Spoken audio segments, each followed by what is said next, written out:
Hey guys, welcome back to my channel. I am Sabrina Soul, and tonight we are going to be discussing Ready to Love, the reunion part 2.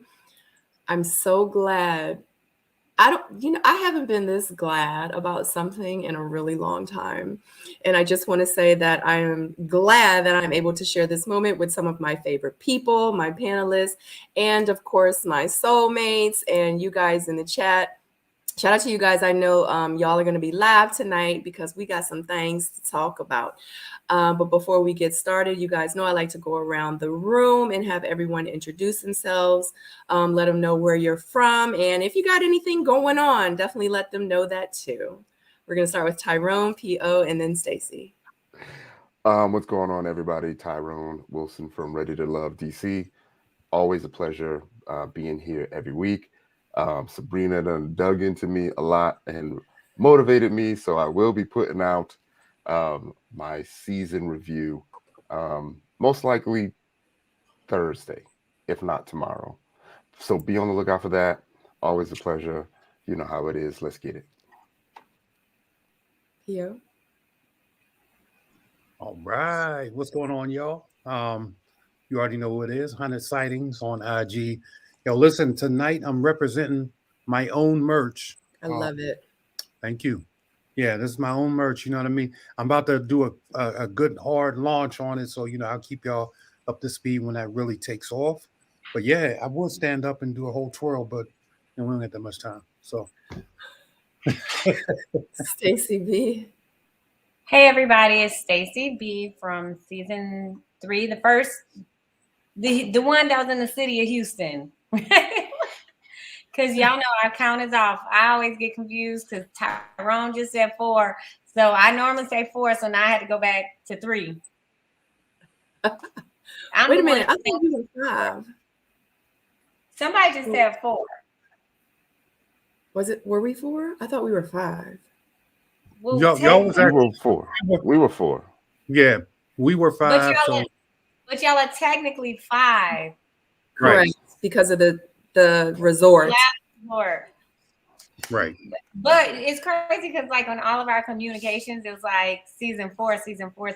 And then when y'all came along and then y'all were season 4 and we miraculously became season 3. Right. Just look at the motion. I get it. I really hate that they did that. In the number. I'm like, let me tell you something about these Houston people. Bring this mic real close. Bring it close, Daddy. I really don't dislike that they did that because it really did confuse everyone. Because even though it was the last resort, it should have been season 3, the last resort, or 4, or whatever it was. You know what I mean? So I understand it was on the resort, but it was still a season. You know what I mean? So I don't know. I thought that was kind of weird. It's officially the first season of the Houston cast.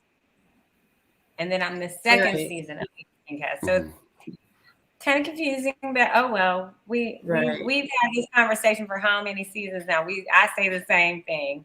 Right. That's why we just say, I just say Ready to Love DC. Like I don't even say season whatever anymore. It's just saying that Ready to Love Houston, H-Town. Shout out to another round that is in the chat. She is one of my moderators and one of my soulmates. If you see a little star by her name in the chat or on the screen, you see the little S with the circle around it. It means that she is a soulmate and she is part of my membership community. If you guys are interested in joining the membership community, click that link. Or you can just go straight to my page if you are watching the replay and go to membership. If you are a member by the end of this month, the end of April, I am going to be sending everyone free merch. So definitely sign up for that membership program. And also too, Another Round has her own channel, and she does panel reviews over on Little Black Book 91 as well. I am kind of just ready to begin. What about you guys? Yeah, let's go. All right. Does anybody have any words before we actually get started? The words and opinions expressed by P.O. are those of P.O. Right, and are not affiliated or have any affiliation with the Oprah Winfrey Network. And all of his partners, Lighthearted Entertainment, Lighthearted and Will Packer and whoever else. Right. Please see the disclaimer on my membership channel in my bio down at the bottom, because in real life, it is up there. All of this is alleged. And we don't even know what it's going to be, but it's alleged regardless of what it is. Yeah. Yeah. And shout out to you guys in the chat. I love you guys so much. Oh my God. Another round says her OnlyFans is coming soon. Okay. I don't know, because Jay got it going on. You know what I'm saying? Okay. Let me find out. I'm gonna be signing up for the membership. She signed up for my membership. I'm gonna have to sign up for hers. Right. What's the name? What's the account name going to be under? Is it going to be under round 2? Yeah. Another round and a round and a round, baby. Or is it going to be the other one? Oh my God, we are not doing Sabrina After Dark yet. Okay, it's entirely too early. My bad. Is this a joke? Oh my All right. God. All right, guys.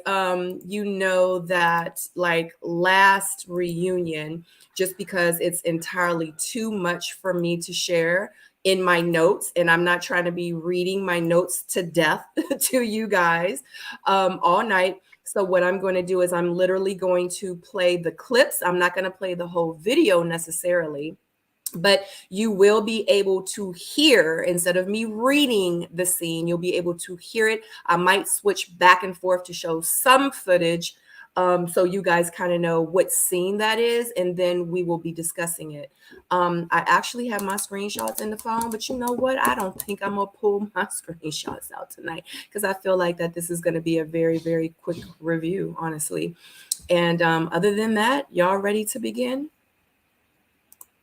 All right. I'm mad I did all them pictures though. All right. The very beginning of the reunion, we actually begin where it left off with reunion part 1. And you guys know that was Morgan in the dressing room. Oh, I'm sorry. Before we begin, just to let you guys know, I have a bunch of interviews lined up. And since it's the beginning of the panel review, we're only 7-8 minutes in. I want to put out there, and I will of course say it throughout the review, I do have interviews lined up. I have the Toxic Twins, which they have given them that name themselves. I have the Toxic Twins, Morgan and Jeffrey. They will be here tomorrow on my channel at 8 p.m. And just to let you know, all the interviews that I have this week and next week lined up, this is for you guys. So if you have any questions for them, definitely shoot me a DM and I will be asking them your questions. And also I will be I would be interviewing them pretty much all the comments and the jabs and pretty much everything that's been thrown their way this season. So a lot of people are like, this is just a way of you not getting dirty. And I'm just like, y'all are way dirtier than what I would have gotten. So I'm going to be asking all the questions. You know what I'm saying? Like, you want to apologize to Blake?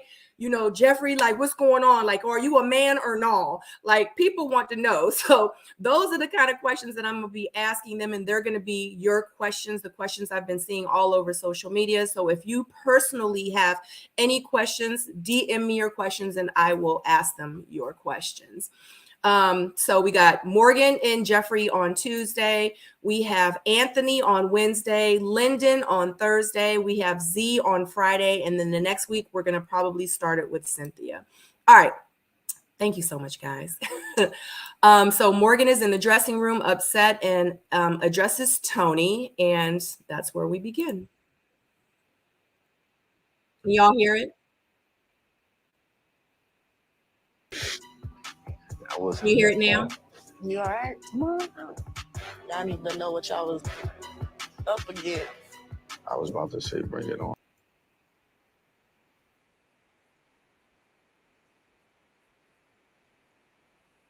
We didn't work out. It's okay. That monster. No, he's a freaking monster. Brian looks even more scarier.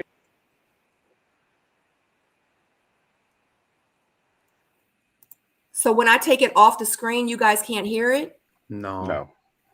Oh no, it worked last week, didn't it? Not that way. Yeah, it I think did. even Say it again. It did work. I don't know what you did, but it worked last week. Yeah. All right. Hold on. Let me know. I'm proud of you. I'm proud of you, buddy. I'm proud of you. You did well, man. What? Where I'm going?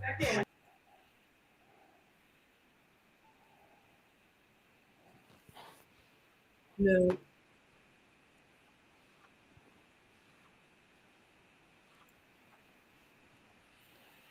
You have So- 2 monitors? No, well, it's playing in the background on the actual app, which this is how I do my lives when I do my live watch parties. Right. That's weird. It's not working. Interesting. Well, let me They trying to get us. They're trying to take us down, sis. yeah, They're trying to stop our progress. But the universe gonna get all of this tonight. Cause y'all know I've been missing action. And y'all still can't hear it? no. I was that far. You Now. all right? Yeah, but I I don't even can't know what play it. y'all was- You know what I Yeah, mean? no. Up I know why again. that-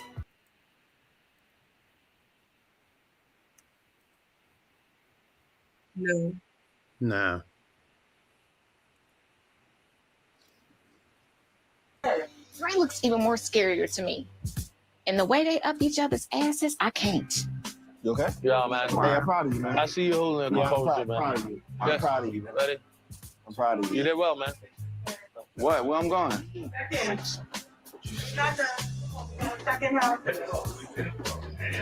All right, I'm ready. I need an eye drop, baby. Where are my drops? Because They're I'm ready to done. see. Okay. So that was the beginning, and that was pretty much where we started, where she said that she needed to talk to Tony 6 weeks ago. What before can I just interject? Yes, absolutely. Y'all heard of Jeffrey Real voice right there though, right? About the eye drops. I gotta give me some eye drops. Mm-hmm. Okay, I just thought it was me. I'm happy to hear her real voice, even if it was just for a quick second. Yeah.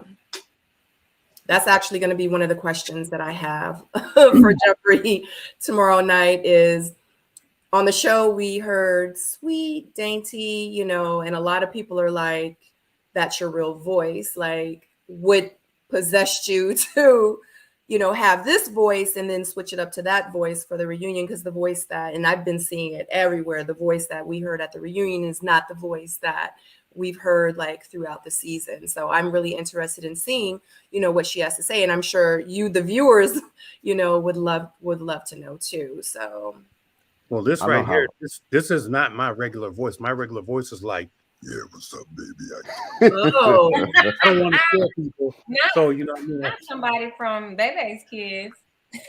I notice it, you know, but as a man, it's actually kind of helpful because it's letting me know what mood she in. You know, when she ready to be timid and docile and all that stuff. mm-hmm, mm-hmm. You know, y'all may not feel that way. Oh, so your ears don't have filters for when somebody trying Nah. to play you, when they try to use their voice to play you. Okay. Now, you know what, though? No, listen. And I That's think not what I said. Okay, sweet daddy. But I know that is different. I know it means something that is different. I like said- to be fed too, Tyrone. Can you put some rice and some gravy on a fork and come feed me, please, Tyrone? But this is often. She said, I love little baby bites. I love little Oh, baby hold on, bites. let me get. I like to take little baby bites too. Yeah, I think Andre Listen. might have fell for that. Well, I'm ready to talk about that later, but I think that's something that that he liked. She made him feel like Mm-hmm, you know, like a king on a personal level with that voice and everything. mm-hmm. But I also, like I said last week, I think that voice is the television voice. I mean, or your professional voice, or your interview voice, or whatever. So whatever voice, yeah. Because listen, you're not gonna go into a corporate office and talk like how you gonna talk when you with your girls or your boys. You're gonna change that. You're gonna change that energy. Listen, I mean, you know me, I ain't gonna go slick talk, you know what I mean, and go hard in my, you know, in the boardroom, because I want people to give me respect, you know, for that, for my professionalism. And so when you're on TV, that just may be the person that she wants to represent herself as on the television, and it may not be her real voice, but end of the day, you know, that's the person she wanted to be. That's who she wanted the world to see. Every once in a while, you know, you get caught up. Yeah, Well, I didn't really think much of it. Go ahead, Tyrone. No, I was saying I didn't really think much of it. The voice, you know. Yeah. And we do know that, you know, she does voiceovers. And I really, if that's the case, I would really love for her to be like, look, y'all, this is like, she needs to be like Camille. I was acting. I'm a drama teacher. You know, all the theatrics was because I was not saying that we believe Camille or a lot of people are going to believe Jeffrey or whatever the case may be. But, you know, we heard Jeffrey. She does do voiceovers. And if that's the case, she just needs to say it. You know what I'm saying? Right. You know, so it can just make a little sense to some of us. That's like, oh, okay, I get it now. You know what I mean? But Right. you know, she's a vocal actor. But here's the thing. Why With can't this, she do that? She should be like allowed. people like cast members like us, we have fought so hard to show how authentic very many of us who participate in this Ready to Love journey. We go through great extents to bring authenticity and to show how real we are and to show, hey, this isn't scripted, and this and when you introduce something like that to the show that's clearly with the Fugazis, it takes away like everything that we do, because we're fighting to be like, no. Many of us are real ass people. Like, we're real and we're bringing you our true selves and we're trying to take you on this journey with us. So when something like a Jeffrey happens, all of that we do, all the time we put in after the show has ended to defend and to show and to lend integrity to, you know, production, it's diminished. Well, I got a confession to make, because I mean, you know, based off of what you just said, I'm gonna keep it a buck. I was not myself. I was not who I am in the real world when I was in front of that camera. And there were sections of that filming where I felt like I couldn't be who I really was, because I knew they would try to use that and catch me up with some old okey doke other stuff. So I was very, very cognizant of every word and sentence that came out of my mouth. I think that's a little bit different, though. Being cognizant and being like a little protective of your person because you're on national TV, that's different from creating a whole persona of who you want these people to believe that you actually are. Secondly, going back to your other point regarding her voice, her dating voice or her professional voice, she is an executive assistant. She is a secretary, receptionist, whatever she is, you know, as her main 9 to 5. I will not call your office, and if I hear somebody talking like a baby, we cannot do business. So we know that is not to be something like an executive assistant. You have got to have some maturity and common sense and a sense of dependency and professionalism. So we know that ain't even the work voice. Yeah. I don't know. It depends. Her boss might like it. Who knows? I mean, you know what? If you like it, look, P.O., she's beautiful, she's a baddie. If that's all it takes for you, then okay, No. Daddy, give me some pee. Put some butt in it. I'm just saying, you know, hey, I won't know what that is until Sabrina brings the truth to the stage. So we will see what it is. So y'all know I'm going to be interviewing Morgan and Jeffrey tomorrow. So if you have any questions, just letting you know ahead of time, you have to send me a DM. If not, if you want them on the screen, you're going to have to do super chats. That's the only way that they will go on the screen tomorrow is by super chats, or, you know, if you want to leave a comment, only by super chats. I'm not putting comments on the screen unless you do that, or questions. Yeah, so I don't know. I'm excited because I got a whole lot of questions for them. I got a whole lot of questions, and that's going to be one of them. Like, Jeffrey, what happened to your voice? Everybody wants to know what happened to the voice. And I hope she really says, you know what, y'all? I like to talk like that sometimes. And sometimes I'm going to keep it Southern hood. You know what I'm saying? That's just what it is. And the times when I was Southern hood, they didn't show those scenes. They only saw me, you know, talking like that, very submissively. So we about to find out. Are we done with that intro with Morgan? And no, we didn't even talk about that intro. we actually did not. No, we I thought didn't that get to it. I just want to briefly say one thing about it, and then okay. I'm done with it. I noticed how, you know, they had, and this might have been messy production, how they had Marcia and Tony being cheeky on the couch a little bit. Mm-hmm. You know, it looked like they were implying that there was something there. Mm-hmm. And then, you know, when we go into the reunion later, we see that there may be something there, but there is no there. You know, it's up in the air. Yeah, of course. It looked like Morgan was affected by it too. Oh, yeah, no doubt. So, yeah, I agree. I said, and it looked like Morgan was affected by it. Like she didn't know what the deal was. Right. What the true deal was with them two. And it came out. You talking about with Natasha and Tony? No, with Tony and with Tony and Marcia. I said Marcia. I think she called her second. She called her a second choice. She said, "You looking like a second choice right now," when it was not that at all. I feel like ever since Tony mentioned Marcia, when he was said at the dinner table, you know, if Marcia was still here, I would choose Marcia and you can have Morgan.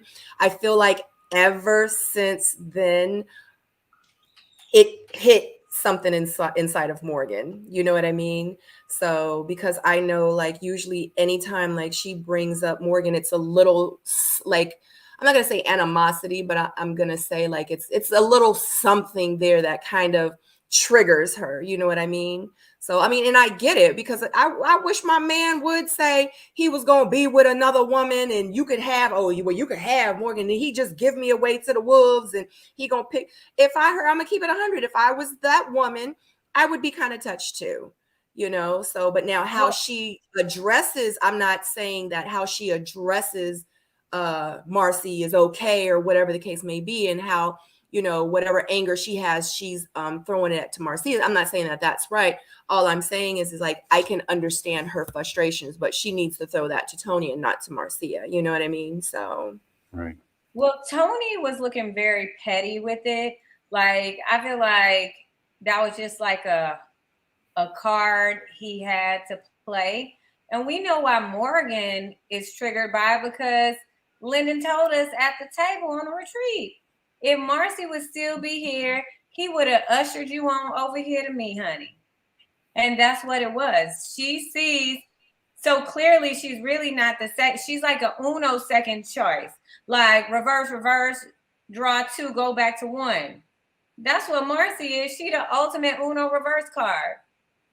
She ain't number two. You're muted, Paul. Wow, I saw, you know, Tony was kind of like using Marcia as his safe space.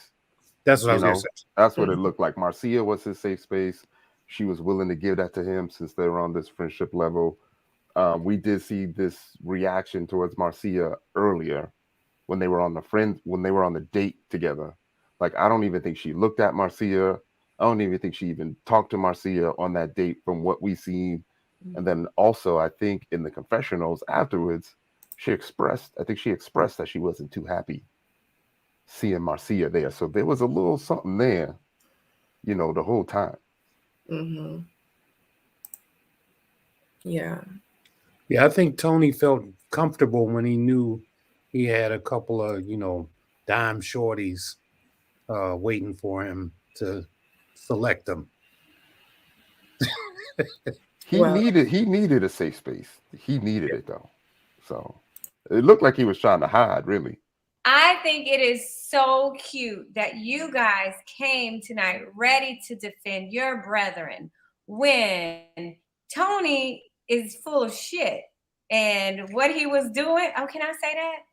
I can say that? Well, you already said it. Don't worry about it. I mean, without the YouTube guys come and get me. Oh, I'm sorry. Well, he's full of it.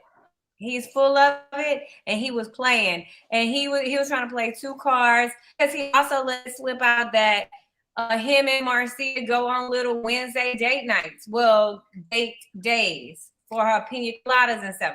So all it is was just it was strategy. It was just strategy. One way or the other, he was gonna have a backup plan on how he did not look like the bad guy. And with Marcy there defending him and co-signing to him, he did not look like the absolute worst guy ever in life. Yeah, I'm not defending his actions at all. I'm not condoning that we treat women that way. I don't, you know, I wouldn't ascribe that to, you know, and I wouldn't, you know, say that that's something that we should be doing. I've never said that. I'm only calling it how I see it, and there's probably going to be other scenes where I talk differently about the situation. Yeah, basically, I was trying to say Tony is well aware how his journey looks from the outside looking in, and Right. it seems like the other fellas knew as well, which is why they were trying to defend him the entire reunion. But I also feel like you know, Marcia was giving him that opening, and I also feel like there may be some things that Marcia was unaware of, you know, which is why she was giving him, you know, that option to be a little safety blanket. That's all. Not saying that I'm defending what he was doing. Right. You know, listen, you know I'm dramatic, just like, you know. I know. But I also think that Marcy, you know, throughout this process, we've seen Morgan at it. We've seen the toxicity of Miss Morgan. So I'm sure there's things behind the scenes that was being said, that's been articulated, that probably ruffled Miss Marcy's feathers too. So for us to sit here and act like everybody didn't have a vested interest in bringing a little dash of pettiness with them to the reunion, I mean, that's sure. That's what the if you reunion. call me if you call me a distraction, you know, I'm gonna throw some ish in your face too. You know, I want to see what the timing was and all that though. So yeah, that would be fun to know. It's 116 watching. Yeah, it's gonna be one of them nights. 43 thumbs up. If you are enjoying the panel this far, could you please click that thumbs up for the support? Thank you so very much. You know what? I'm not even going to get into it because we're going to get into it a little bit later because I can't wait to discuss Tony and Natasha again. So yeah. So anybody have anything else with Tony and Marcia? Because like I said, but we at the end of the season now. Marcia did go on one of the lives and she did mention that her and Tony are just friends, or I think it was a comment she left somewhere on one of the groups, but she said that her and Tony are just friends. She actually said it on the show too. Like they go out to lunch, whatever. She's like, I'm real careful. And pretty much she was like, and Tony ain't it. So, you know, she did clear that up for us. But I think with Morgan, it doesn't matter because in Morgan head, she like, you still too close to my man. You need to back up. So, but Paul, go ahead. I was going to ask you, or did you say you were going to interview her? Morgan or no, Marcia? Marcia. I've actually already interviewed Marcia. Check it out. But I did it for the missing link. I did not interview her pertaining to the show. Right. Because my question is this. Why are you only going out with Tony during the day? Do you not trust yourself at night? That's a good. See, that's them questions I be needing y'all to slide in my DMs with. It's them kind of questions, you know. So, you know, hopefully I can get Marcia back on. We'll see. Yeah. So I'm trying to rack the interviews up because, like I said, I think because one thing I need y'all to understand, I'm not trying to interview them and ask them the exact same questions that the other interviewers are asking them. At this point, it's like they've already interviewed with Crystal, with Kojo, with this person, with that person. You know, and shout out to all those YouTubers, you know, Ashley Aubrey, like they interview with these people, and I love all those YouTubers, and I support them. I watch their, you know, YouTube channel as well. But my thing is by the time they get to me, I'm not going to keep asking them the same questions. Like at that point, it's like, why y'all need to come to my page, my channel, and watch the same thing? So what I try to do is I try to bring something different. And what I try to bring different is, and I did it last season, we asked, you know, I asked them questions that you guys, you know, want to know. You guys are asking the things that you guys are saying, you know, I bring to the table, and I, you know, want clarification, and I know y'all want clarification. So that's why my interviews are a little bit different. So, but anyway, yeah, but you're absolutely right. Hopefully if I do get the opportunity, then yeah, I mean, listen, you and I, we went out, or I see you out, and whatever, we can hang out and have drinks at night at 12 p.m., 12 a.m. There's no difference, right?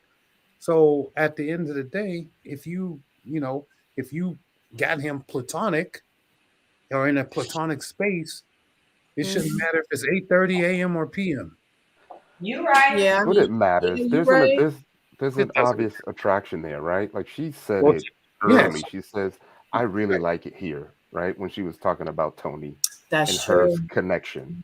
So Right. So that's what I'm saying. So in other words, she does have something towards him, and all she's doing is spoon feeding that connection until they solidify something on their day dates to carry it into night dates. maybe it's just not to mislead him. Look, we going out during the day. This is what it is, Tony. You know what I mean? Misleading That way him, there ain't no confusion. misleading him is going out with him at all. That's misleading him. Yeah, I get it. You can go out with friends and castmates. We do it all the time. But if you know that somebody likes you and has stated that fact, and you still go out with them, what are you doing to them? But you can You're know that and making them still feel know like there their. might be a shot. But you could do that and still know can't. their history and know that you ain't gonna cross that line.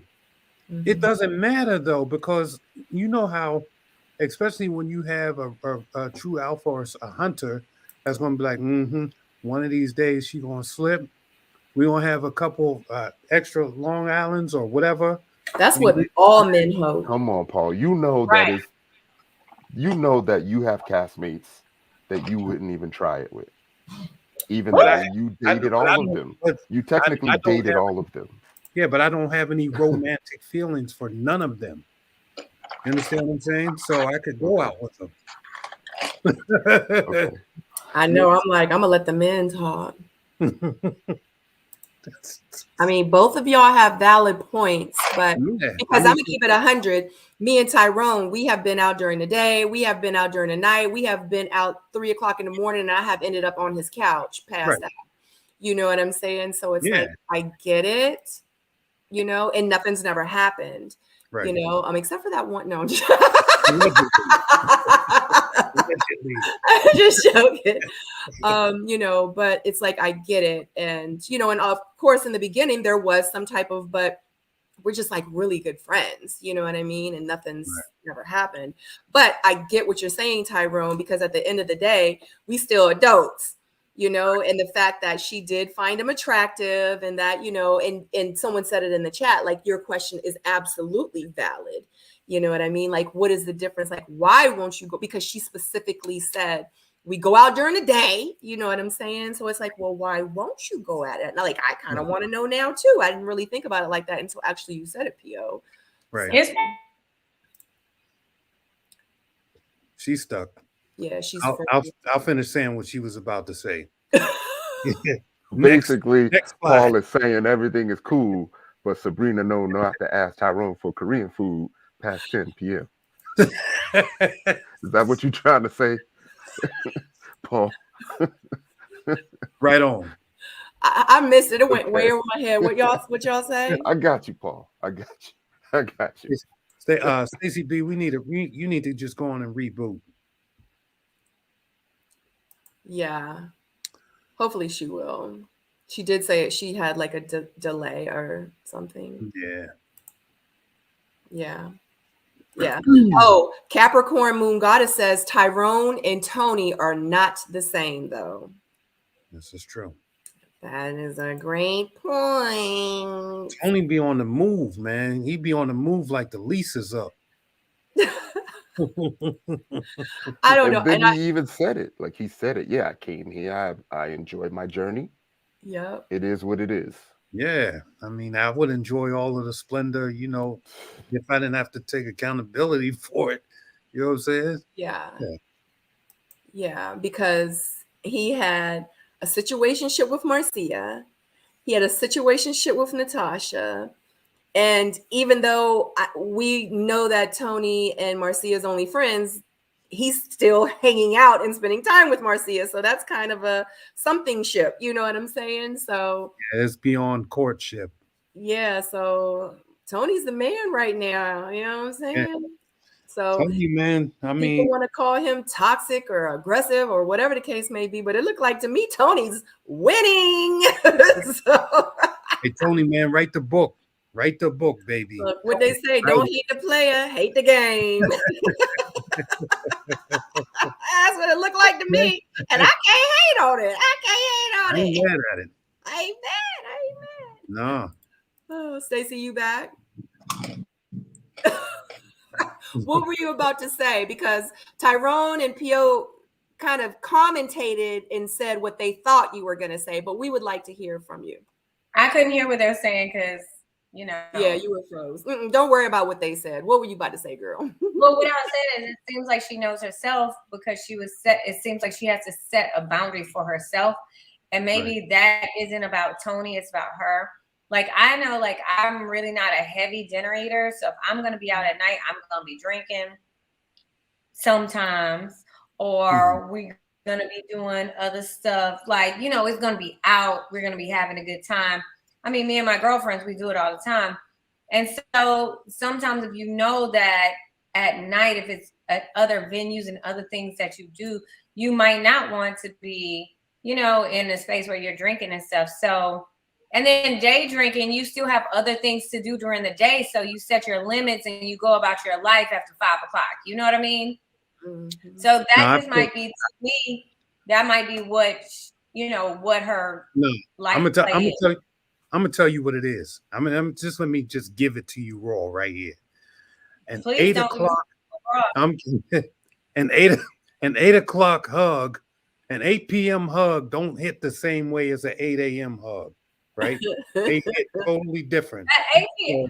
Well, if you hugging at 8 a.m., that means you done stayed at somebody's house, honey. That's a whole nother hood. No, right there.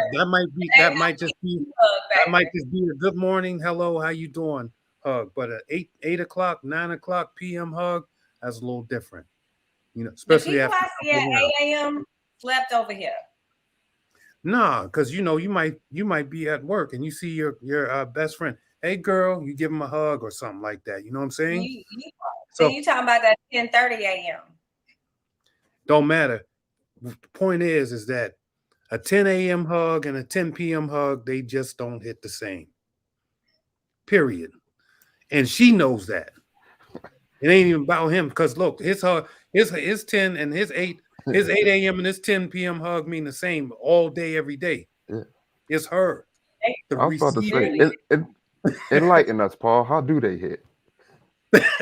Well, I can, you know, I mean, that would be me, you know, doing what Lyndon kind of did, and you know what I mean, so I won't divulge that, but you know what it is. Oh man, we know what it is.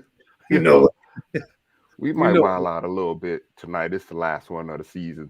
We got give us in advance. Yeah, tonight is definitely just. Who cares? We're gonna shoot the shit tonight. I mean, and Paul is already, baby, it ain't even dark outside. And he already on Sabrina After Dark. Right. I didn't say Yo, nothing. we just got through the first 30-second segment. Right. Literally. Yo, we talking 40 about the minutes first in. 30 seconds. How did this Daddy, happen? you feel all mannish.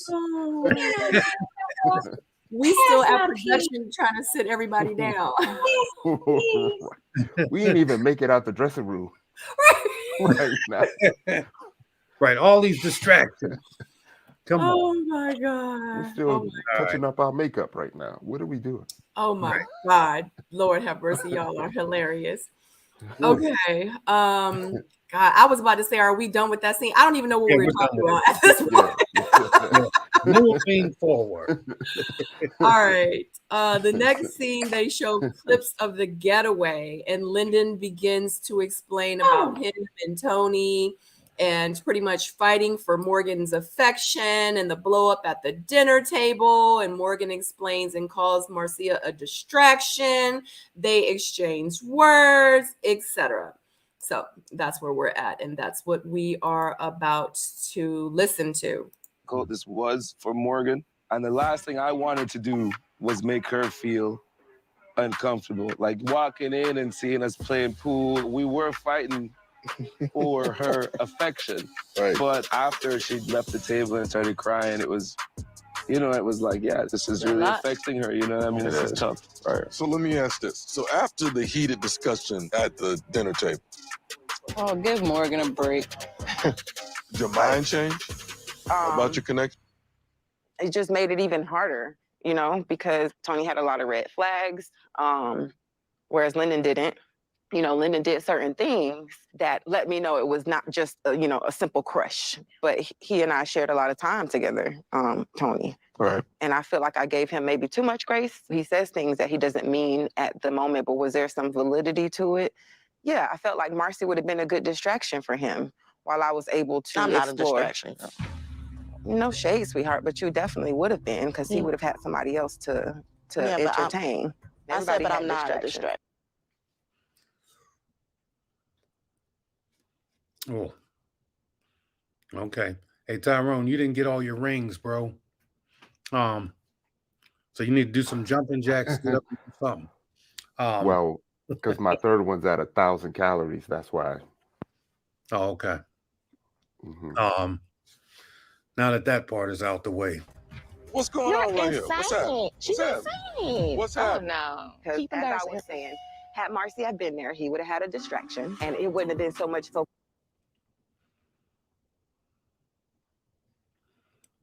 Okay. Y'all couldn't hear it for a second? Yeah, we heard everything. I think we got it. Okay. Yeah, I was about to say it's still like 30 seconds left of the scene. Did you want to hear it? No. Sure. Focus on what me and Lyndon had going on. You are not the same, bro. I'm not even talking to you, sweetheart. Oh, okay, well, you're looking at me No, when I you wasn't. speak. I wasn't looking at you. You want me to look at you, but I wasn't. What the heck is going on? I thought this was gonna get through this without women arguing with each other. Let's bring it down. Let's bring it down. We good. We great. Okay. There we go. Wow. Never in the history of we got through a reunion without the women going at it. Yeah. So how did y'all feel about her calling Marcia a distraction? I feel like at that point, Morgan was already on alert. I think she already was agitated and aggravated. She probably came in there with that prior knowledge of, they be hanging out and all of that. And now she's over there. Okay, so now I get it. So I think that was a nice little dig at her. Probably wasn't the best thing, that a person could do. But at the same time, it's the reunion. The gloves is off. Everybody want to get their stuff off their chest. And she gave it to her.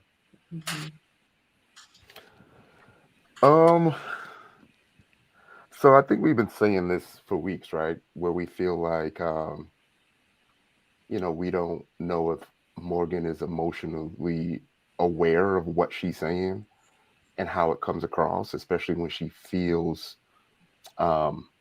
confident in what she's saying, like it might be the right thing.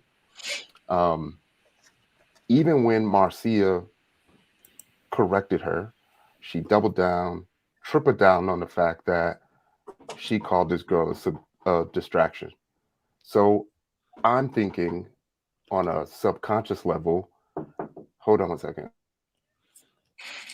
Well, I can interrupt. So I'm thinking, oh, go ahead. Sorry. Go ahead, Stacey. No, finish. I thought you were going to be pulled away. I was just filling it in. No, so I was gonna, I'm saying like on a subconscious level, I don't feel like, I do feel like Morgan was trying to say that about Marcia in a way to try to uplift herself, right? Sometimes I don't feel like Morgan is subconsciously confident in herself like she should be, right? And there's been multiple times where she would try to bring down someone else in what seems like an effort, you know, to bring herself to the top or to make it a competition so it's clear to the person that she's talking to that she's the better option, right? If she was subconsciously confident in herself, then I don't think it needed to come out that way at all. You know what I mean? Like, even if they are on edge, if you are not feeling that way, you're not going to say that. Especially, you know, when Marcia corrected her on multiple occasions and still felt the need to come back with it again. That's my thought. Go ahead, Stacey. Well, I'll just say this. If you may believe that she is subconsciously insecure or lacks confidence subconsciously. However, she's very consciously shady. And when you and PO think those were like winning hits, but they're not. It was just really cheap. And it's like, women, we know the code. So when she said sweetie, we knew what she was doing.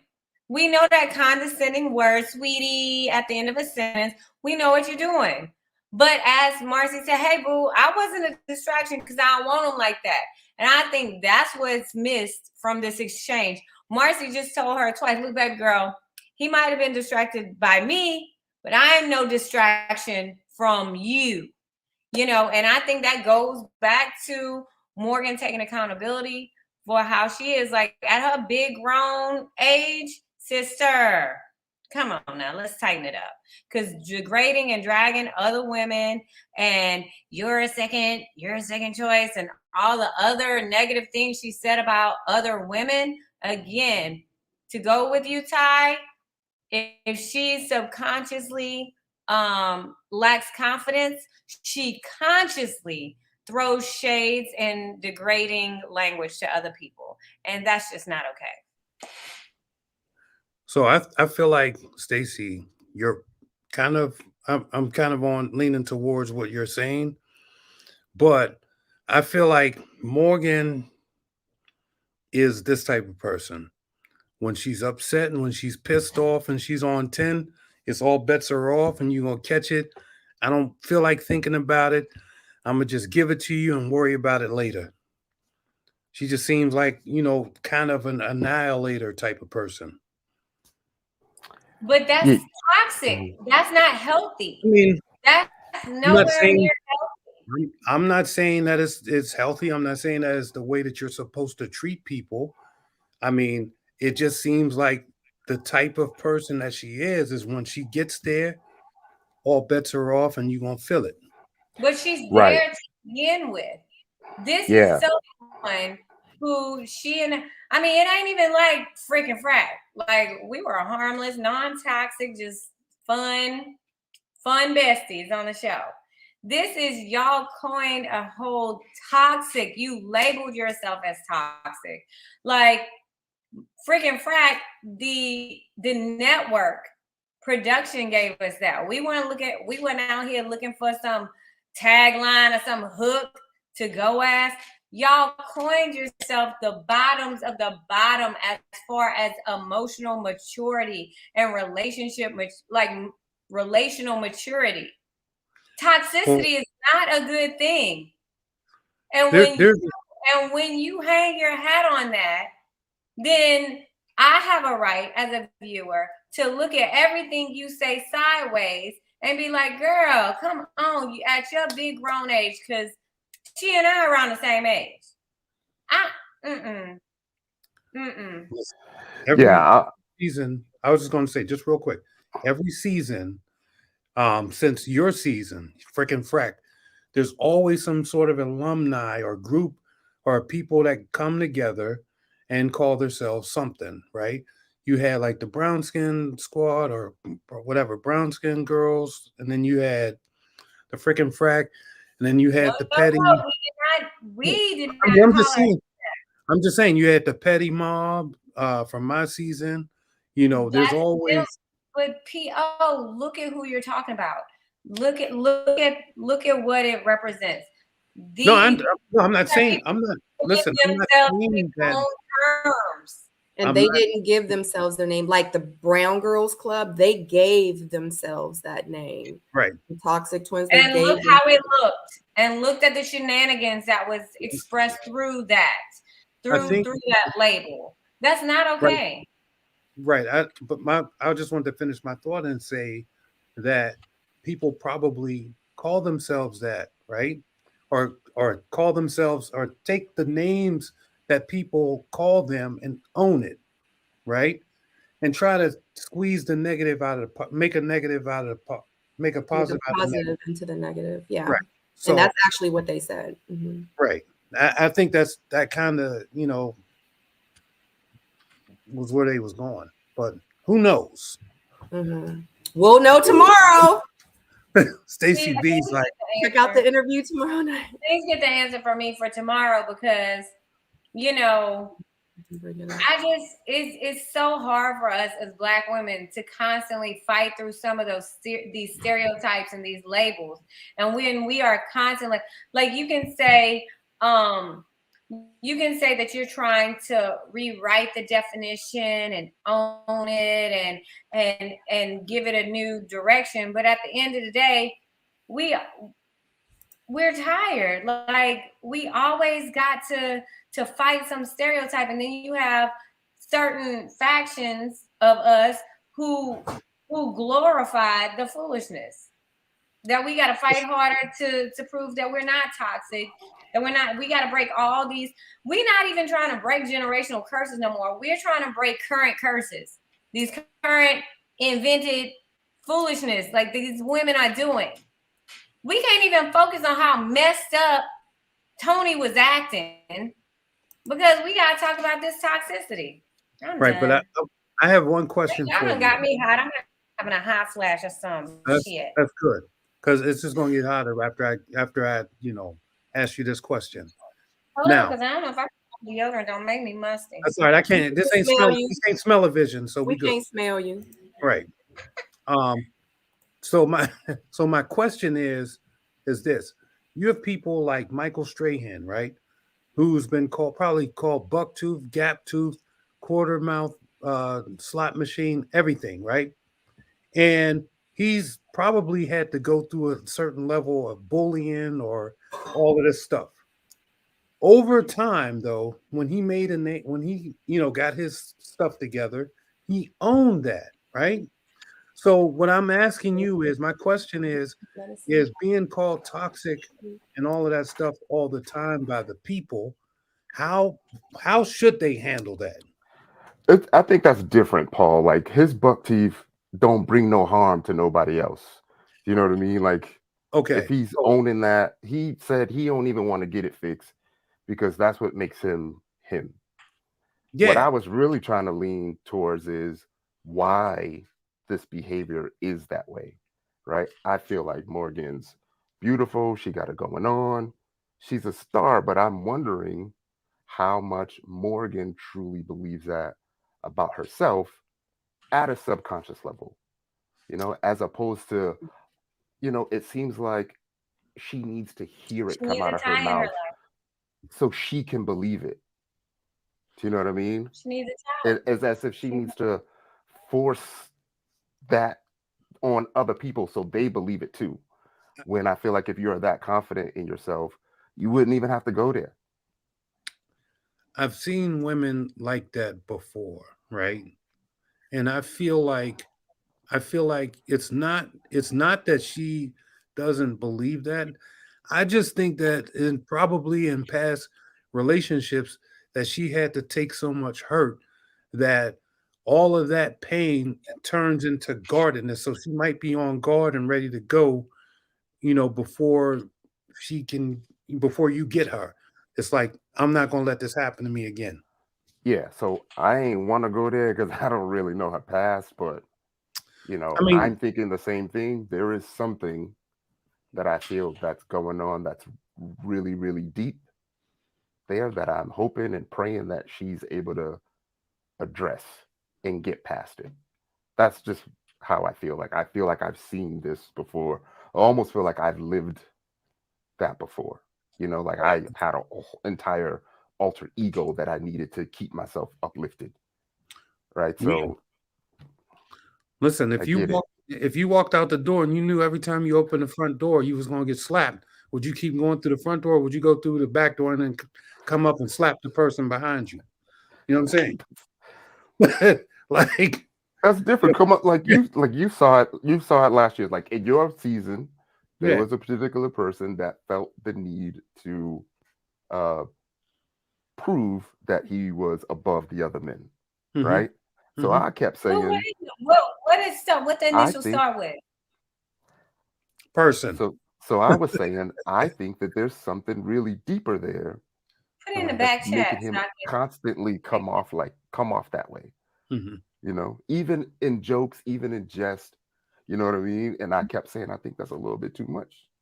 Yeah, I feel you. Yeah, I think insecurity can turn into people weaponize insecurity, their own insecurity, and they're going on assault so that they don't, get taken down first. And I'm not saying that this is,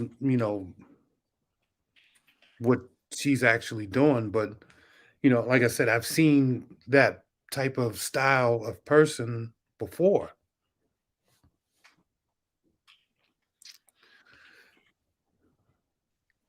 Yeah. But there's a reason that they're that way. Yes, that's all I'm saying. Yeah. I can imagine though, just as Black women, like, just think about this, bro. The amount of, because I know the type of shit that I did in my past, and so if I was never I'm not perfect. Well, so imagine all of the stuff that Black women go through when they run into somebody and they get mishandled and they get mishandled and they get mishandled and they get mishandled, and everybody's giving all of these promises and this and that. Over time, it has to be aggravating because us as men, right? We don't get mishandled. We don't get chased and tracked down by women and brought up to mate to be felt like this, and only to get the rug pulled from up under us. So if we do that, or if a woman experiences that for a lot of years, a lot of different times, there has to be some level of PTSD or something that, is triggering. I think it's different. I think we're talking about two different things. So you're talking about being mishandled, and I feel like my approach would be different, right? So say women are walking away from me, I would not feel like there's something wrong with me. I would feel like they're the ones that's missing out. So I think what I'm trying to say is just a little bit different, and I wouldn't have PTSD from someone not wanting to be with me, but I used to, right before I addressed it all. So I get it. I get what you're saying. Right. Yeah. I just feel like, women get buried by guys regularly, right? A woman can meet 6 different men and get trashed by all of them. Whereas a man can meet 6 different women and they throw stuff at us because they are vying for us. And so over time, if you have this sort of, situation where women are constantly meeting no good dudes. And there's a lot of them, especially in Florida. There's a lot of them. I got it. And I got it. yeah. I And then got you it. have I to, got it. yeah. And we had a really good example just yesterday. Was it yesterday when we talked to Natasha? Right? So when we talked to Natasha, and yeah. Natasha was on here, Friday. and we talked about the entanglement. She couldn't fathom why, when I asked her, hey, who did anyone from the cast reach out to you? Like, her response to that was like, why? Like, why would they need to reach out to me? Because I'm saying, from the outside looking in, it looked like a very bad thing. It looked like you was used and abused by Tony, and we would want to check up on you. But that was not her response at all. Her response was, it is what it is. I'm grown. It happened, right? Women should be able to explore the same way men should be able to explore. Right. So when I was thinking about that earlier today, the confidence that she has in that takes the power away from what Tony did. Right. So he can't use and abuse her. And I feel like on the back end, if a woman that I was with has the ability to just walk away when we were physical for weeks or months and be like, it is what it is, as a man, like, that would hurt. That would bother me. And in that scenario, I feel like she would win. So that's kind of what I was trying to explain. No, I understand that. I just feel like, though, and I get your point, right? I just feel like, as men, like, we went on this show as grown ass men, right? To represent, grown man stuff. And, when we're repeating stuff that we saw on the street into a process that we're trying to get away from to do something different, then we're not serving anybody. And in fact, we're just showing women it doesn't matter where you go. When you meet men, this is how we will treat you. And no woman should walk around and look forward to that. Is all I'm saying. Well, Agreed. Can I just say this? I appreciate the men's take on this. I love what you have to offer. And I'm glad that you brought up the Natasha, her commentary and her being here, because I think it's also important to note that, like, you come from a real place of empathy, you guys. And some women, they're not always in a stage of like healing, and like everything isn't about struggle love and trying to heal through this. Some of us, we know how to take our experiences, right? Look at them in a logical and rational way, get what we need to get from it to learn what is our lesson here, and we know how to move forward. Everybody is not emotionally, it's not such a detrimentally emotionally impactful event. Being ghosted is not worthy to break some of us. All of these things. Tony is not big enough to break some of us. And how Natasha responded is a way that many of us do respond. Okay, on to the next. But you ain't stopping $1 here, baby. Bye. It's your loss. Goodbye. I just feel like what we saw with this toxicity in some of the other couples is that, Black people, we don't always have to have this struggle love. We don't always have to have this breakup to makeup. We don't always have to have this, I gotta fight you to love you. Like, all of us aren't like that.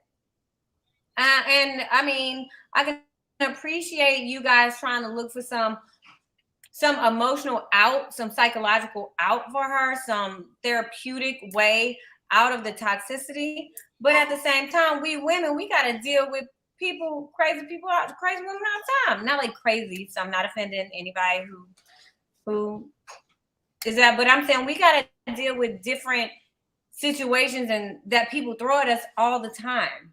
And sometimes those people are just awful people. Understood. And just the bottom line, and I'm just saying, end of the day, right? as Black men, like, you know, we have to do better with, you know, how we represent ourselves and how we represent our women. You know, we've been missing that from our family dynamic for years, right? And it's just cycling out of control. And, you know, any woman and men too, that join this process should not leave out feeling worse than they did when they came in.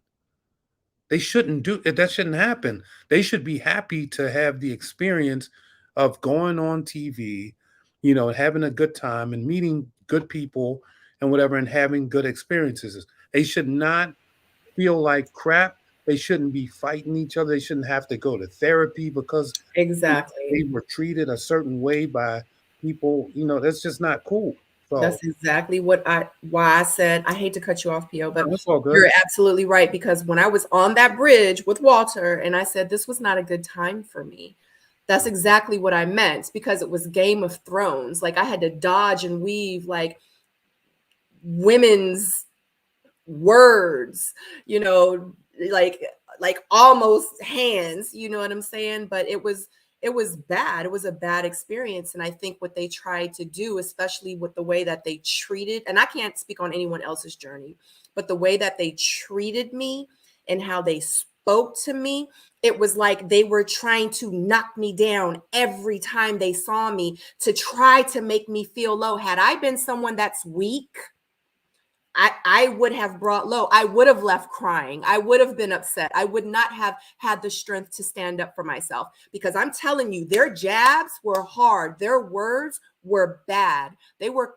cutthroat words. They made me feel like crap, you know? And it's just so unfortunate. And it was up, because what that did was it took my experience to another level. I'm thinking I'm just about to go on this show, I'm about to date these men, we about to have fun, we about to eat good, we about to just none of that. It messed my experience up because of those women, you know what I mean? And I don't know, I you know, and I don't want to say like call people, because I ain't no shrink, I ain't no psychologist, so I ain't trying to diagnose nobody. But all I know is women like that are just really not good people. And even to this day, people on my season still try to defend themselves for their actions and their words and say, that's not how it was. Like they literally have, you know, they're out here saying that I completely lied about my whole story. What did I get it from? You know what I mean? And it's such a sad thing, because I really thought, like you said, P.O., like I thought this was just supposed to be something fun that I would like remember forever. I could talk to my kids about. No, but it's cool though. I like talking about it now though. I know. Well, I feel the same. So in my experience, when old buddy just went ham and was belligerent and went crazy on me, and I'm thinking I'm going to get support and not eliminated. And then I'm getting people like asking me, you know, did I need a counselor or this or that? No, the fool that acted a fool on me did. Like, how are you? So it was the craziest. It took me a minute to really like mentally get through that, because I felt really betrayed, you know what I mean, by the people who's supposed to protect us. So like it really took me a while to get through it. But at the end of the day, you're right. Some of these people, this is just their character. And while we want to say, well, Tyrone, you are a good-hearted man, and you wanna be super saver. You want to throw that lifesaver off that ship. We on the, what's that thing that hit the glacier? The Titanic, the Tyrone Tanic, and it's going down. And if you're on a Tyrone Tanic, he's gonna try to save everybody. But some of them people just need to drown in their own foolishness, Tyrone. You say the ones that's fighting for you, honey.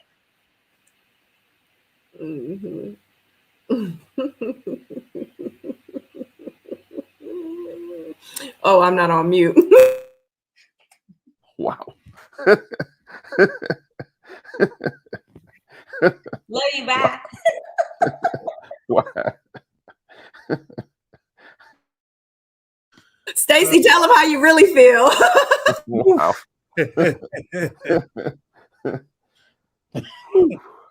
Yeah. Nah, I get it, Paul. Like, I definitely get what you're saying, you know, especially for my journey. Like, I wanted to go in with integrity. I wanted to show the world how, like, we could treat women. So when to see someone, you know, not taking it seriously and almost like going into it as if they're meant to have fun and then almost get praised for it, you know what I mean? Like, it's very disheartening, you know, to watch it, and especially to see it from, you know, the moment they step on the screen. You know, it's sometimes it's kind of tough to take, honestly. Yeah. Yeah.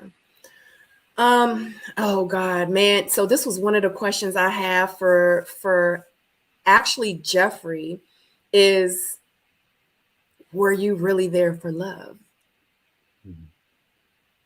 Yeah, that is You know how I feel. No, tell us, Ty. I always said it, like, it may have come off as a joke that you know, I would always say Jeffrey gonna get her a man. Yeah. But I honestly felt like, you know, she was truly like making herself open to the process, you know, and just embracing whatever the men was going to give her. And whoever was giving her the most, that's where she would lean to, you know? Yeah. Yeah. But if it was love, I think she may have been open to it. But yeah. Well, if you're gonna say she came for low hanging fruit, just say that, Tyrone. I didn't say that, Stacey. I think Jeffrey, I think she had great aim. She just had a bad target. And so yeah, I feel like, you know, if somebody would have, you know, gave her what she wanted, you know, I think ultimately all she wanted was somebody to connect with emotionally. That's what I saw. Yeah, You know, me too. I didn't see her like, you know, tearing people down and stuff like that, other than the Sue Ann situation and, you know, whatever happened between her and Blake, which I don't know. So that's still, you know, the question mark. What was actually said, you know, what was the real with that? I don't know. But I feel like end of the day, all she wanted to do was find somebody that she could like, that they would like her back, and then maybe they could grow emotions and feelings and, you know, start with a, you know. Yeah. I feel like she was willing to try for whoever was willing to try for her. Exactly. Right. That's exactly how I feel too. Say the end of the sentence again, for whoever was willing to try for her. Yeah. And it looked like she believed it. It just happened to backfire on her. As smart as y'all are, y'all can be some suckers. God, wait.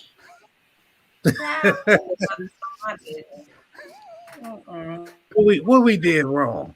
I mean, y'all. It's just an observation. It's so not many. Saying it would have. Not saying it would have been me. Let me know wherever y'all at and infiltrate y'all got friend group, because that would be so easy for some of these women out here. Y'all are making it too easy to just walk all over y'all's hearts. Like, what the hell are y'all? What, are we watching the same show? We wasn't saying that. Is that what you feel like I was saying? No, I feel like what? No, so here. I gotta go turn on the air conditioner, right? Okay, well, while you do that, let me explain her. We watch television. You might watch a movie, right? And you might get something different from the movie that I didn't get. And I might look at the movie a different way. We all have our own views. Like, I'm not saying, I can't say that Jeffrey wasn't ready to love, because she was ready. She was open to everybody. Like, even, what's his face? Blue. When Blue was slow dragging his feet. Yeah. So, just despite of what we know and how we feel, you can say that when it comes to the process, like, she approached the process in a way that we would want people to approach the process, right? She's the one that we know the most about. You know what I mean? I feel like she was vulnerable with almost everyone to a point to where we felt like whoever sat across from the table with Jeffrey, that's the Mhm. one she's gonna go after, Mhm. right? Like we were saying that about her. So I feel like when it comes to the process, if there was a dude that showed some assertiveness, she would give it a shot. Mhm. I have one. That's all I'm saying.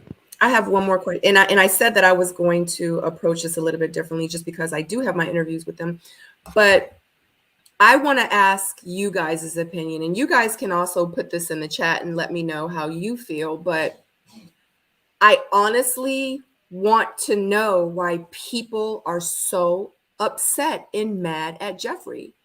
Like, honestly, because Tyrone, you said it.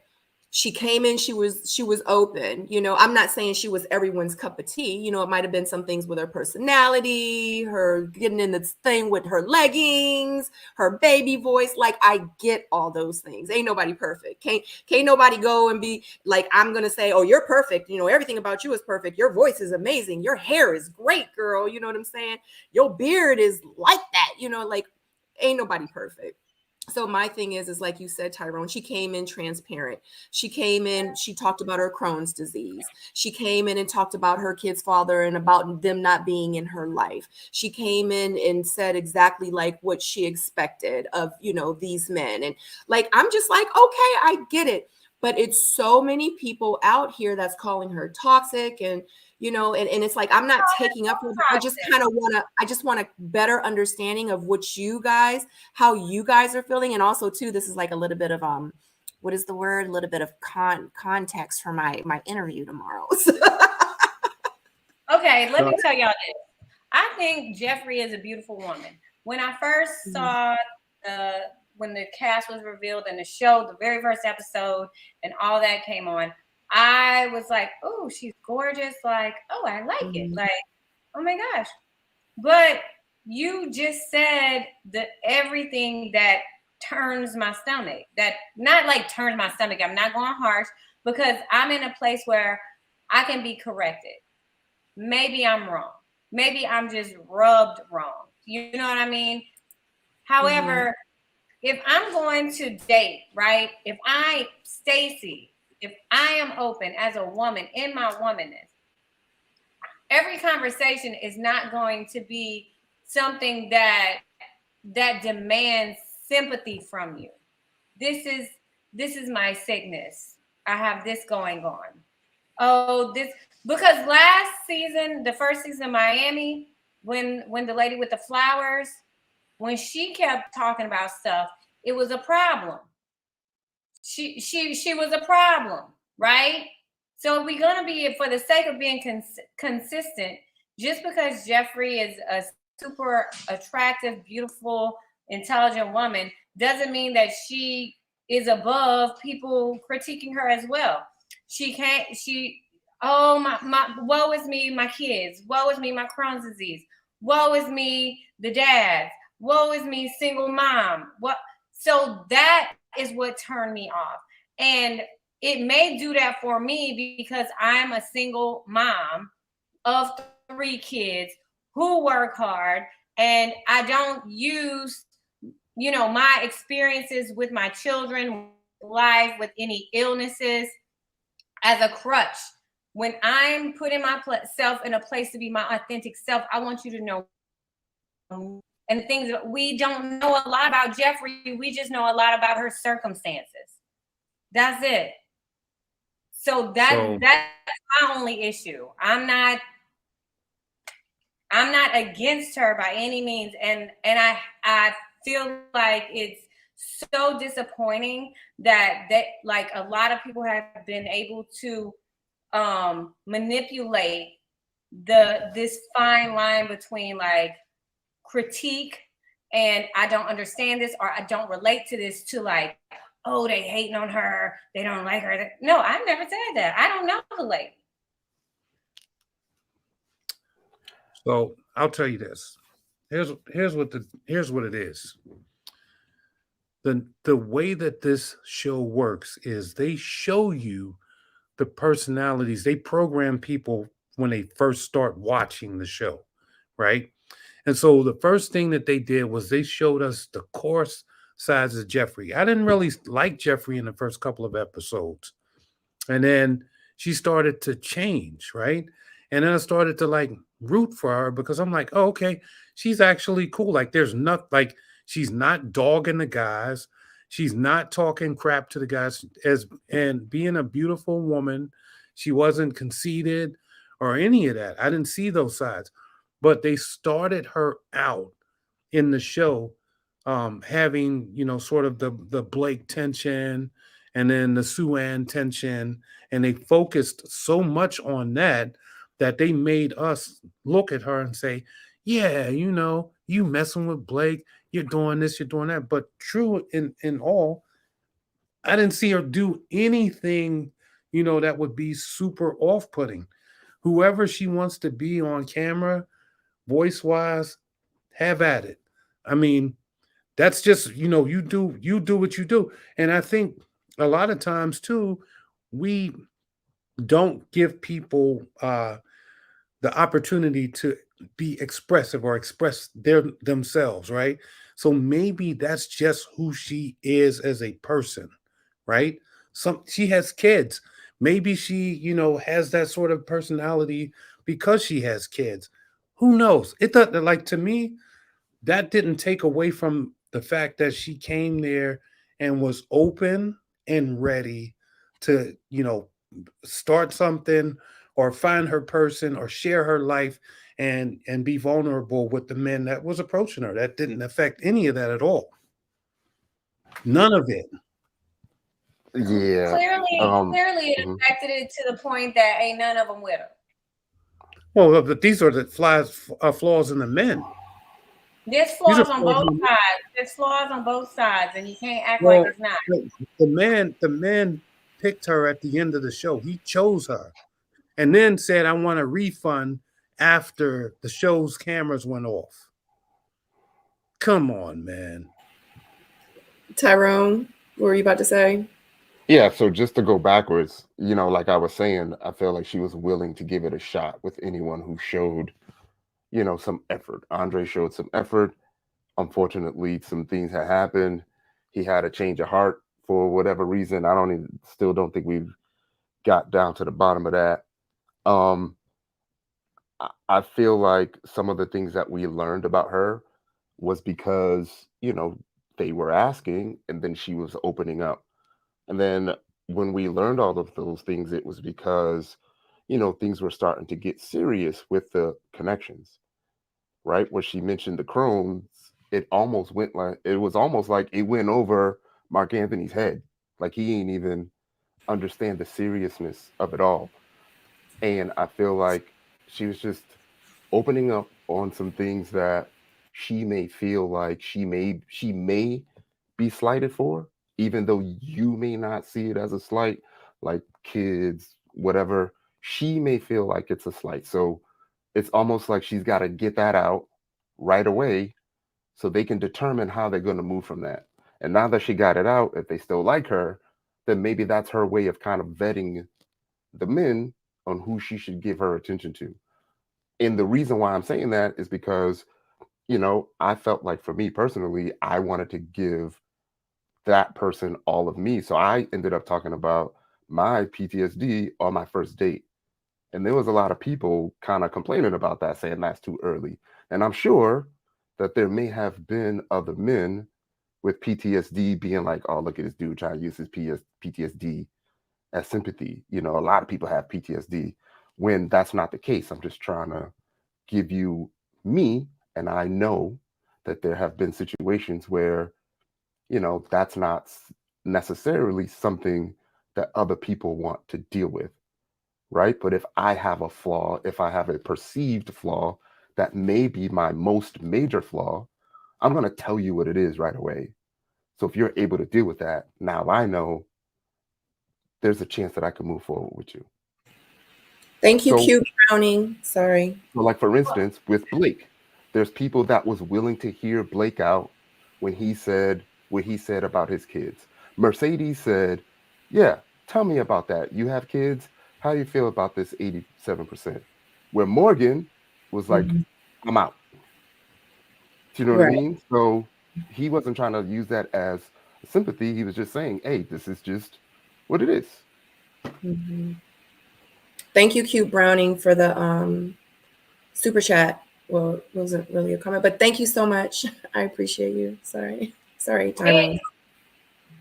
And Tyrone, you know what? My perspective may just come from a place like I really do be wanting good things for people and the best for people. And sometimes you may see things more like as in like you might express a little more sympathy for people's situations, and I might be more like, hey, I understand where you're coming from, but this is what I see. I've been there, done that, and this is like, you deserve to treat yourself better than where you're at, especially with the mom. So my perspective, our critique of Jeffrey might just be coming from maybe like big sister, like mother too, because I'm 40, she's 33. Something like that. She's young. It's so for me, my vantage point might just be like, girl, in life we don't have these excuses. Like we got these kids. We can't just, like we got to go harder than this. You know what I mean? And I guess like from what I was seeing, it looked very like was using things as crutches to me, and that just might be because of my walk of life. You know what I mean? I understand that. So let me just say one other thing.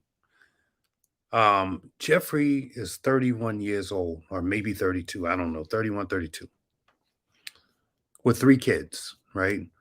So think about this.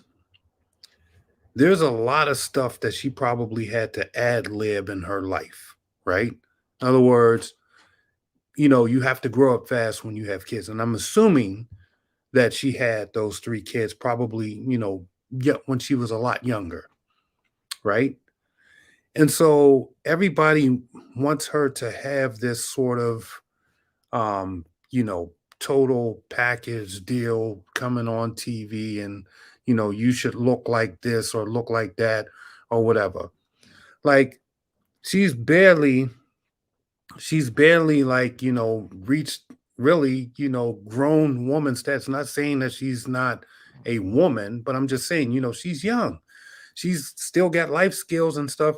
She's probably going to look at this situation 10 years from now and say, you know what? There's a lot of stuff that I messed up on. There's a lot of things that I wish I could have did or whatever. Like, so like when you can't like, I mean, we can, because, obviously it's fair. You're on TV, you get judged. That's fair. But we really can't expect her to be, this person that has it all together, is what I'm saying. And so there were gaps and rooms for those immature moments with the advocate Sue or the whatever, those other little small things that she was talking about. I mean, nobody's perfect. And, she's probably got some growing to do. I got a question for Stacy. Like you're muted, Stacy. Oh, go ahead. What's your question? No, I was going to say, like, I can see how maybe at the beginning when she was explaining her situation, her illnesses, and her kids, how it could have seemed like a woe is me type of thing. But what about like towards the end where you can clearly see like she's kind of getting fed up explaining it, and she's super confident about it to a point where she's like, ask your brother, right? Clearly he knows why. And then towards the end where she's like to be challenged. She doesn't like to be challenged. She was saying ask your brother and stuff like that because she felt like she was she should have been on a higher level of validation with him, and I don't have to answer to you. He's choosing me. He chose me. I don't have to answer to you. And that's what I was getting from that. Like we're you and I are looking from two completely completely different lenses. Like we're seeing like different shows at this point, not in a bad way, but just like, because to me, I was like, oh, yeah, it was like, oh, okay. He likes me. And if you go back to some of her comments, her confessional comments during those times, it was like, well, ask him why I'm here. He's the one that got me here. Like, I'm here. So I think like that was probably something else that was off-putting for me. My thing is also, I know that her kids are young. You know, my kids are much older.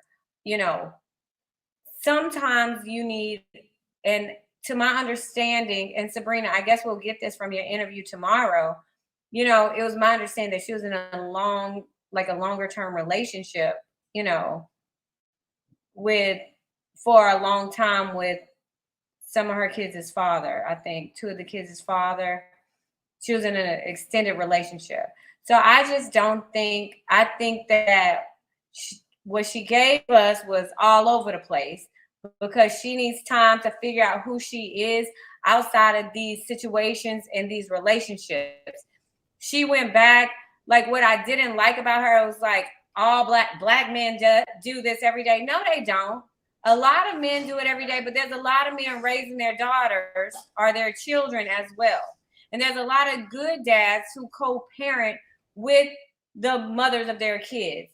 You know, so I just didn't like putting like that kind of negative stereotype, like those kind of things. I wasn't fooling with it. It was just too much for me.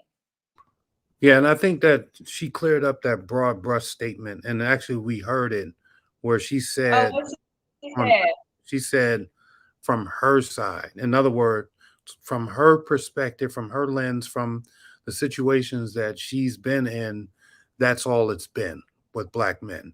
So I think that might have gotten misconstrued, because I was off put. I'm not gonna lie, I was off put when I heard it myself, and I'm like, wow, like really, like you got to do better than that. You know, you can't broad brush all black men, because I'm black, and you know, I raised my kids. Actually, I was a single parent for a little while, so I'm like, I'm not in that picture. You know what I'm saying? And Tyrone, he's not in that picture. So, but then that was clarified. So, I mean, what one's experience it, and even still, she could have worded that a little bit better, you know, and just said, you know, most of the men that I've dated, or all of the men that I've dated, has treated me XYZ. So I think, you know, if we would have omitted the black man part, you know, probably would have went over a lot better. Mm-hmm. In the moment too, you know, when you're not in the reunion, sometimes you know, you're saying stuff and you're trying to hold it together, and sometimes, you know, you just break or whatever too. So, you know. Mm-hmm. Yeah, we talked about that too. I think it was in response to the way Andre felt like he couldn't believe that, you know, a black man that the guy wouldn't want to be there for his kids. And we were saying, if he's never experienced that and he don't know any men that would do that, then good on him, right? Good on him in the circles that he hangs in. Mm-hmm. I feel like I feel like I understood what she was saying by that. I know that there were people that were really sensitive to that. So I also feel like it works the other way around too. So if we can be sensitive about her kind of concluding that all black men don't, then we can't conclude that all men do, right? So that would be us being naive as well. So I feel like we both got to respect each other's perspectives, because I know a lot of men who aren't there for their kids. Thanks. But I'm going to say this. I'm sorry. I want to chime in for a second. So I do understand. And I don't know if you guys, I did put like a little clip up there, but she did come in the comment section and she was saying that, and I understand what everybody's saying about, she didn't say all, because she said black men do this every day. I get it. A lot of people were offended, even though she didn't say all black men, but she didn't say some black men either. So it's like, I understand what everyone's point of view is, and everyone is entitled, of course, to their own opinion. She did say, you know, that she was pretty much talking about her experience, and her experience could be her uncles, her neighbors, the people at her job, you know, her growing up, you know, her stepdad, her mama, her mama's boyfriend, you know, all these people, and all she has seen was Black men do this every day. You know what I mean? So it's like, I understand her point, but I understand how y'all feel about, you know, her not saying some. So my question is to you guys is, how would it have come across if Blake had said, Black women do this every day? That's my thing. Just let's be consistent, because we'll be mad if he said that. Mm-hmm. So I just, you know what I mean? Like, I guess I'm playing devil's advocate, because I'm not trying to, you know what I mean? I'm just trying to get everyone to like kind of understand where everyone else is kind of coming from. You know what I mean? No, I appreciate the breakdown too. Yeah. Yeah, I mean, I don't think I could sit there and say Black women don't do that. Mm-hmm, mm-hmm, you know, mm-hmm. I would be like, all right, Blake, that's how you feel. That's what you've experienced. Okay, that's not my experience, but okay. Yeah. Well, I mean, hey, like I said, I'm a single mom. I do everything for my kids by myself. Period. So for me, from this perspective, to still have awareness and maturity to say that I will not issue a blanket statement that all men are like this or all women are like that. I won't say that. You know what I mean? That's just not for me. I might have missed a word or two. Like I said in the comments, y'all know I got 3 kids. I be doing stuff, trying to eat, trying to fold clothes, trying to get everything into this short little. So maybe I missed a word. Don't be coming for me, hunty. Yeah. What I say is, hey, what did I say? Oh, she did. That's not all she said. What else did she say? Like, give me context so I can have better understanding. So we don't even need to play like that. Yeah. Again, not trying to play sides, but it was in response to what Andre said, where he said, I just can't believe that, you know, men Right. would purposely be away from their kids. And she says, you're acting like, you know, what did she say? I can't believe that you don't know that Black men do this every day. It was in response. Like, So it wasn't like she just said it out of the blue. Exactly. Yeah. Yeah. I feel Because like he was Andre. great. Mm-hmm. Go Oh, ahead, I'm sorry, Stacey. Sabrina. No, Y'all you're know fine. y'all know I got a little thing. But good on him. It seemed like he has a history of being there for kids. So, like, I can't fathom a man not wanting to be there for his kids, right?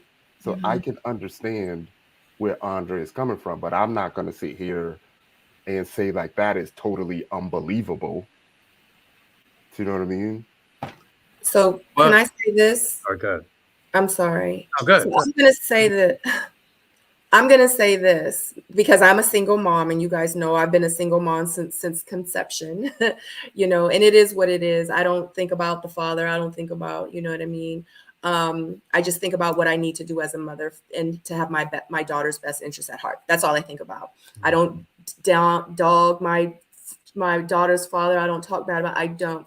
But my thing is with Andre and Jeffrey's situation, just for me, and how I view it and how I look at it is for him to have a problem with, well, why isn't 2 fathers? My thing is who cares if the fathers are there or not? How bad do you really want this woman? Like, you want to be with me or no? Like, do we like each other or no? Like, what does the fathers not being there have anything to do with what you and I are trying to do? Like, so, and when she said he was looking for out, that's exactly what it is. Because I know I have dealt with and dated men that actually had, like, you know, the mother's drama, but I was like, I want to be with this man and we're going to try to figure it out. And we did figure it out. You know, she's like, Sabrina obviously ain't going nowhere, you know? So over time, like, you know, it became a peaceful situation, but I wasn't just going to throw the whole relationship away because the baby mama didn't like me. I can't help because she insecure because I'm amazing and fabulous. I can't help that. That's a personal problem. She got to get over that. So for Andre to act like that, especially like in front of everyone, I just felt like that could have been something that they could have talked more about.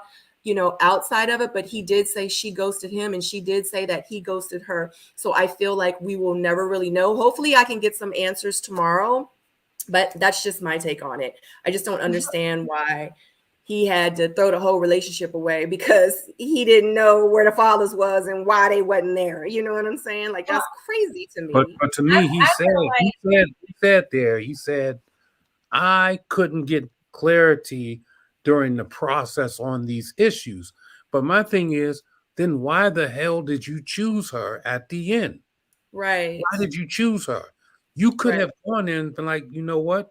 I appreciate this, but I have pause because there's some issues that I need clarification on.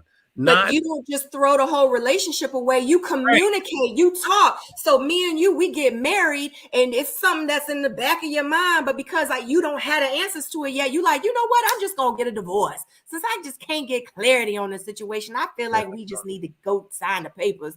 Like, you got to communicate. You know what I'm saying? Like, you can't just. You're gonna come across. So if he would have stayed there and got clarity on the fathers. So what's going to happen 6 months when it's something else that comes up and you can't get clarity on it? You're going to leave then too?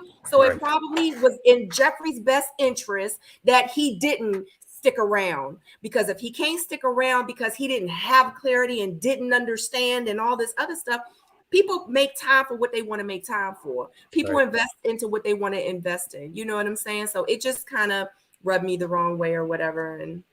But I'm sorry. My Y'all thing is, sorry. If we look at how quickly their relationship took shape, like the form it took was a very affectionate, very physical relationship. And I think that I can believe that they both ghosted each other, because what did they really learn about each other on the show other than what color lipstick she has that keeps getting on the side of his face? And what kind of canned soup products Andre uses in the back of his head. Like, that's all they could get from each other at that time, because they were just so physically attracted to each other. And that's, again, we go back to Marcia and her knowing her boundaries and setting her boundaries. When you're really looking for love and looking to do things differently, you can't always lead with the physical. You've got to slow it down, got to go through it at some point. But this was a cast of everybody who just knew every damn thing. Generally speaking, blanket statement. I'm not talking about everybody. Any of these people on this cast, they got all the solutions. We hear how they're the shenanigans. Well, Sabrina, I have a question that you can ask Jeffrey. Please ask her, did she introduce Andre to her children? Because I think that there was some clarity on there that I wasn't sure about, where he said he seen the kids or whatever, but did he actually meet the kids? Yeah. Okay. Because he did say he saw the kids, but he never said that he met them. So we were like, did he see him in a picture? Did he see him in physical form? Like, how he see them? So I will ask her that question. Yeah, because my thing is, and if that is the case, right, and he did meet those kids, and then you pull this stuff and you bail out afterwards, instead of just saying, you know what, no, I'm not ready to meet the kids. You understand what I'm saying? I think that's that's kind of messed up. Just to give another side of the coin. I'm not saying this is what happened, but y'all know how sometimes some women can just force these kids on these men that's not in the stage of meeting the kids. And let's not act like it don't happen, because I've seen, I haven't personally done it, but I've seen women. This is Uncle Dre.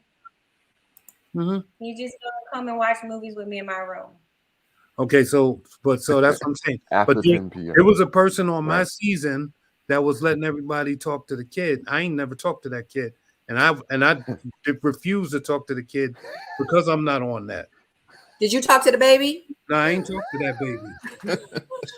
Well, I think we saw Marcia say Andre always on the physical. I mean, always on the surface, or something like that, right? So we also saw Andre say that he's seen the kids, and the fact that he's been a father figure to kids before. I'm thinking that he got to a point and started looking at the risk, right, of being a father figure to 3 more kids. Should something happen between him and Jeffrey, that's 3 relationships gone for him, right? That's relationship gone with Jeffrey. Possible, money that he may have to put forth depending on how serious the relationship had gotten. You know what I mean? So he ends up losing a lot where he could be like, you know what? I'm Andre now from Ready to Love. I pop bottles. I hang with models. I was built for this. Mm-hmm. And he's weighing the pros and cons of both of those things. And he, like she said, could be looking for a way out. Like, I understand he understands the seriousness. I figure at his big age, he should understand the seriousness of moving forward with someone who clearly says, I have 3 kids. What up, J-Dub? What's going on, J-Dub? Good to see you, brother. Hey, panel. Ty, P.O., Stacy B, Sabrina. Hey, y'all give J-Dub some love in the comment section. I am so glad you are here. It's to the point now where this panel has taken on a whole thing of its own. Like, I don't even know where we are in the notes at this point. We only 60 seconds in, Sabrina. Y'all only got me for another hour. Right. We need to just freestyle this thing and just call it a day.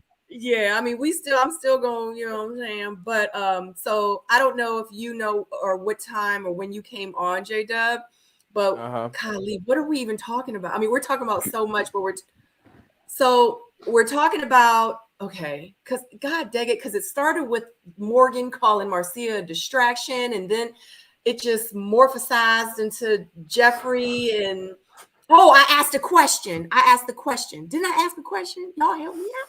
Sabrina, I think we need to put the disclaimer out again. We need to do it. What's the views and opinions expressed by J-Dub? Those of J-Dub. Yeah, you better, because it's the last one for this season, so I'm gonna let it go. I don't care about no feelings.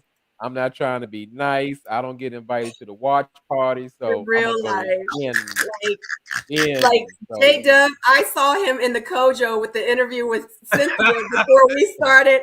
I was like, oh my God. I was like, J-Dub, give no F's. I was like, what? Oh yeah, I was. Oh, I let it go. I told him while Cynthia at the interview, her baby daddy James is upstairs eating a bowl you of was cinnamon like, y'all toast still crunch. together. All that, yeah, like, he upstairs. Man. That's her man. They said, somebody asked, who are we talking about? James. I said, yeah, that's Cynthia's fiance.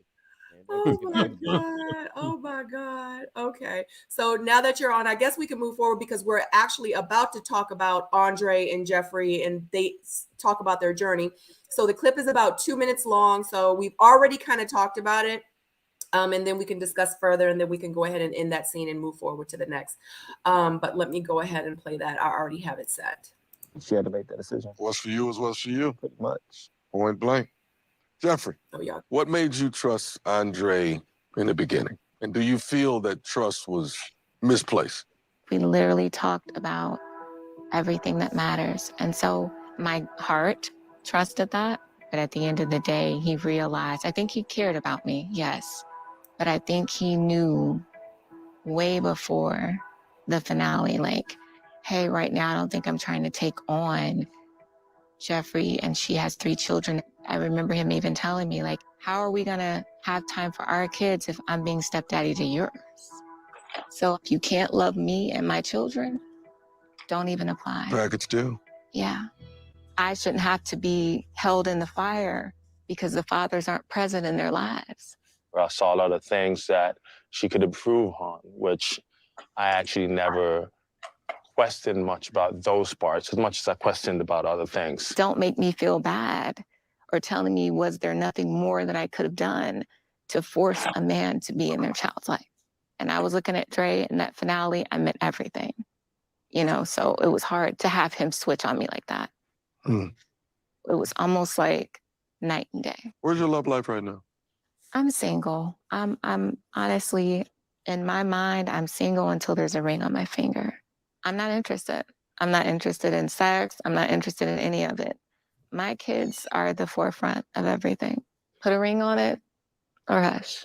That's another show. All right. Okay. That's another show. And I just want to give a shout out to Ebby Reviews. Thank you so much for stopping by. I love to see you here. Y'all check out Ebby Reviews. As you see the name, she does reviews as well. She has her own YouTube channel and she is off the mother freaking chain. You need to check her out. She also does panels with Kamisha Reviews. Shout out to you, Ebby. Thank you for stopping by. All right. So we were already kind of talking about Jeffrey and Andre. So with that scene that I just played, we're gonna start with It's J Dub. Okay, what do you need to know? Whatever you want to give us. We already put the disclaimer. Okay. Good. Oh, great. Yeah, put that disclaimer because I'm about to let it go. I'm glad you I missed what y'all was talking about. I still want to touch and go over that Marcia and Morgan fight. I mean, you can kind of steer it back where you was going, but I'm not sure what people were seeing or how they felt. You know, I'll give you my take on it. I felt like Marcia got a little sensitive in that moment, and I don't understand how she took just saying you may have been a distraction of what we got going on as like something so negative where she had to go off on Morgan. But then, you know, Morgan showed who Morgan was. She's emotionally unstable. So it was like she took the bait or whatever, because at that point Marcia was like picking at her or whatever, and she, you know, she just went off. Yeah. So what else? I just had to say that because people kind of get the impression like, oh, I can't believe that Morgan started the fight and all of that. And I'm like, I didn't see it like that at all. At all. Yeah. A lot of people were offended by calling her a distraction. I definitely feel like she has a very different choice of words. I felt like she could have said it a little bit differently, but I really, in my heart, truly don't feel like she was trying to attack Marcia like that. But if it's kind of one of those situations, Sabrina, oh, you just got to know Sabrina. If you don't know Sabrina, yeah, but she ain't mean no harm. You know what I mean? But a lot of people just didn't take it like that. You know, a lot of people felt it was condescending.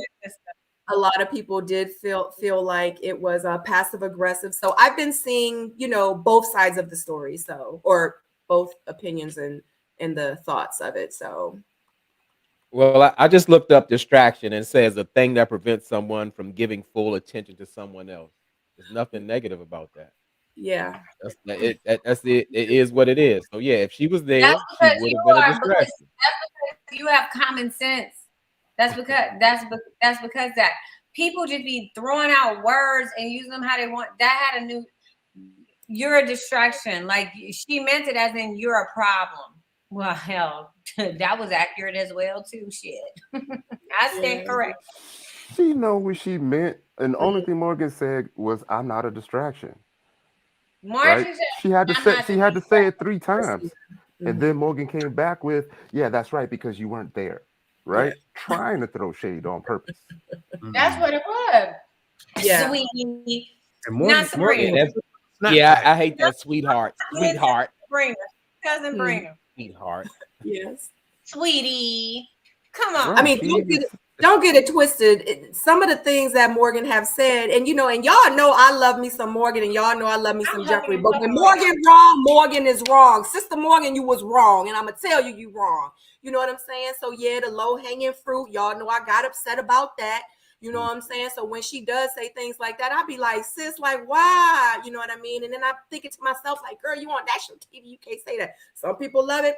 Some people can't stand it. You know, if it was me, and I'm going to say this, and I said it too, I think on the last reunion, me not being a viewer, me being on the show, I was like, I don't think I could have been on the show with Morgan. Like, I just called Zadia BITCH on the reunion. I think me and Morgan might have actually gotten into a fight by episode 7. We probably would have thrown this. I probably would have got kicked off the show because I have a mouth on me because I talk back. Marcia actually talked back very nicely. I'm not that nice. I am when I get BITCH, whatever, how I spell it right, vibes, I give super BITCH vibes back to you. You know what I mean? Like, I'd be like, who you talking to? Like, I get real hood with it because I did, you know what I'm saying? I grew up from the street, you know what I'm saying?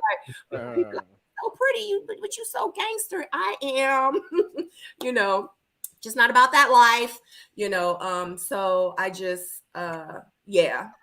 I get it. I don't got nothing else to say. I think I know I go off on it. It's almost like me and J-Dub are both trying to date Sabrina, but I'm like, J-Dub, if you were there, you would have been a good distraction for her.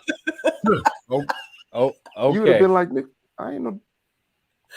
You know? No, I wouldn't. I mean, because I don't. What you say to me, unless I find it so disrespectful, I'm not even going to address it. I'm gonna just like let it roll off my back. It's like, oh, Ty trying to poke at me, or Ty think he's saying something slick to me. It don't mean nothing to me.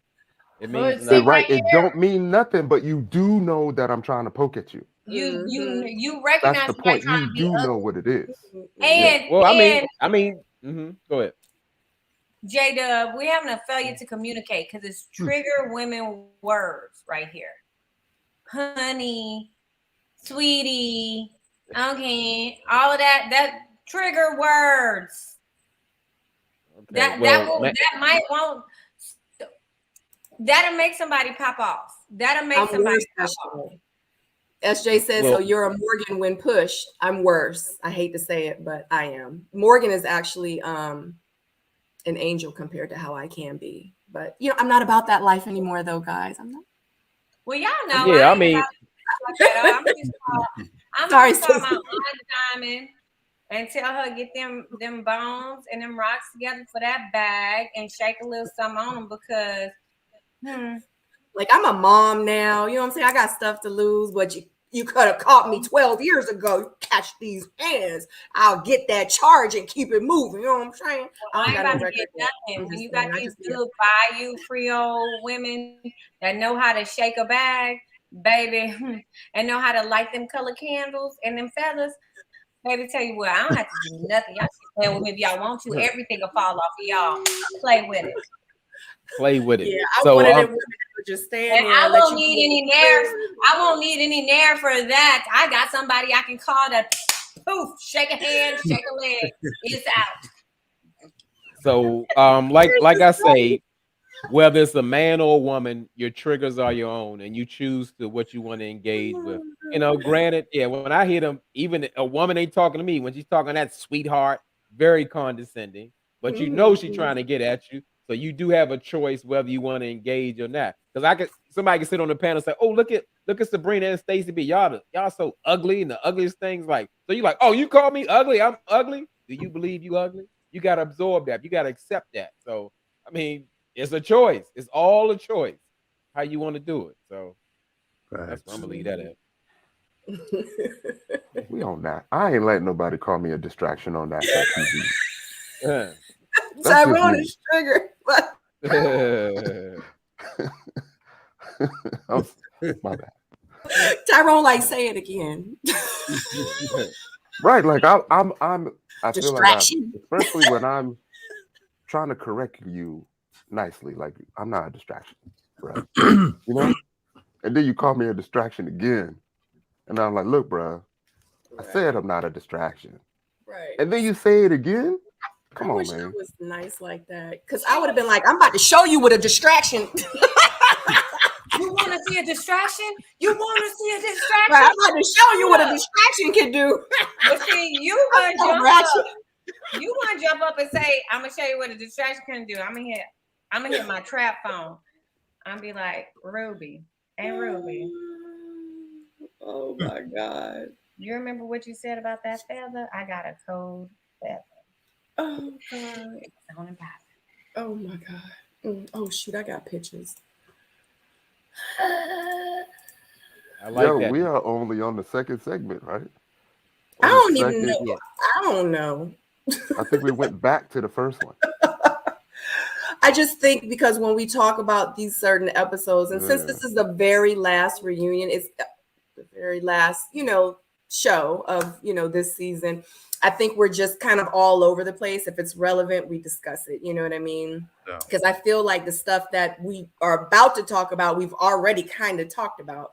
Yeah. So, you know what I mean? So can I point out something else? The Absolutely. fact that J-Dub came on and had a totally different perspective than anything that we discussed, and we was all like, oh, this is a good way to show the different perspectives and the way that we respectfully disagree. No doubt. Yeah, absolutely. Yeah, because when J-Dub was like, I didn't see nothing wrong with it. I'm just thinking about the whole commentary that Stacey had about 20 minutes ago about the distraction. Yeah, J-Dub was saying Marcia was going at Morgan.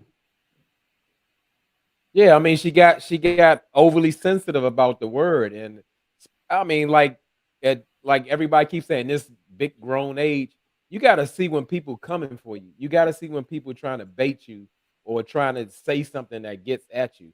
I mean, but again, I still didn't see like it was such a big thing. I didn't like the sweetheart. I hate that.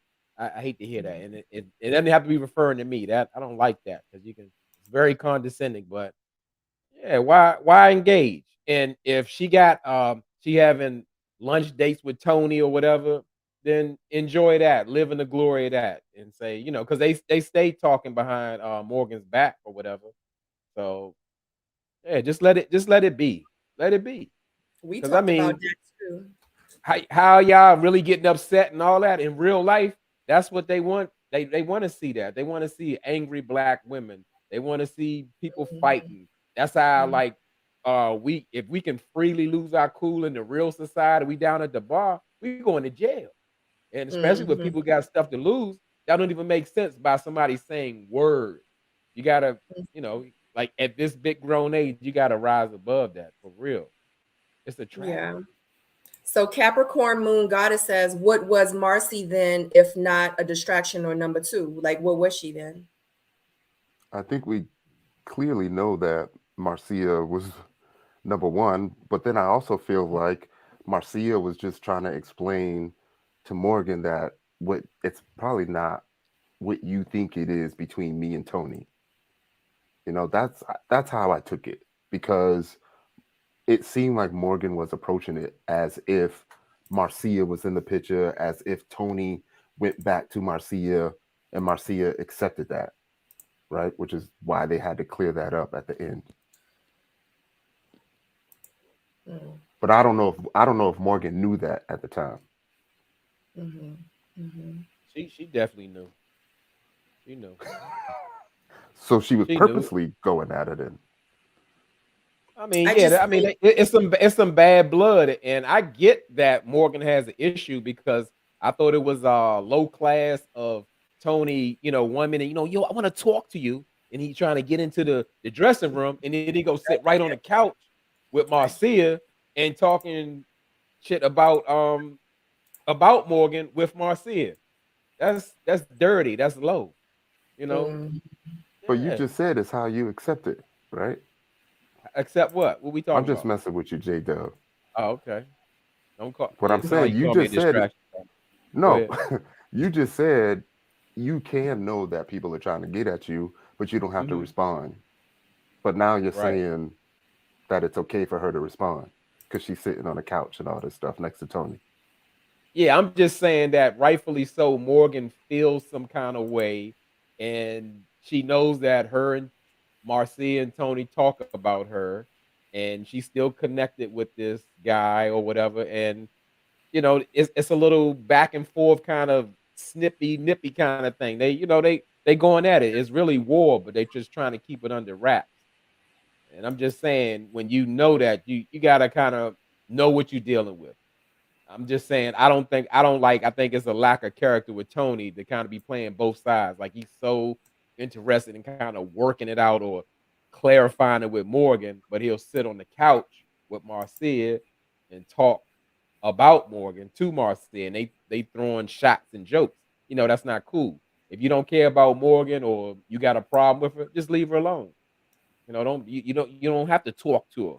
Just leave her alone, like you did. So yeah. I mean, that should be the definition of Tony: lack of character. Let's put it out there like that. I'm going in. Yeah, I got the mic.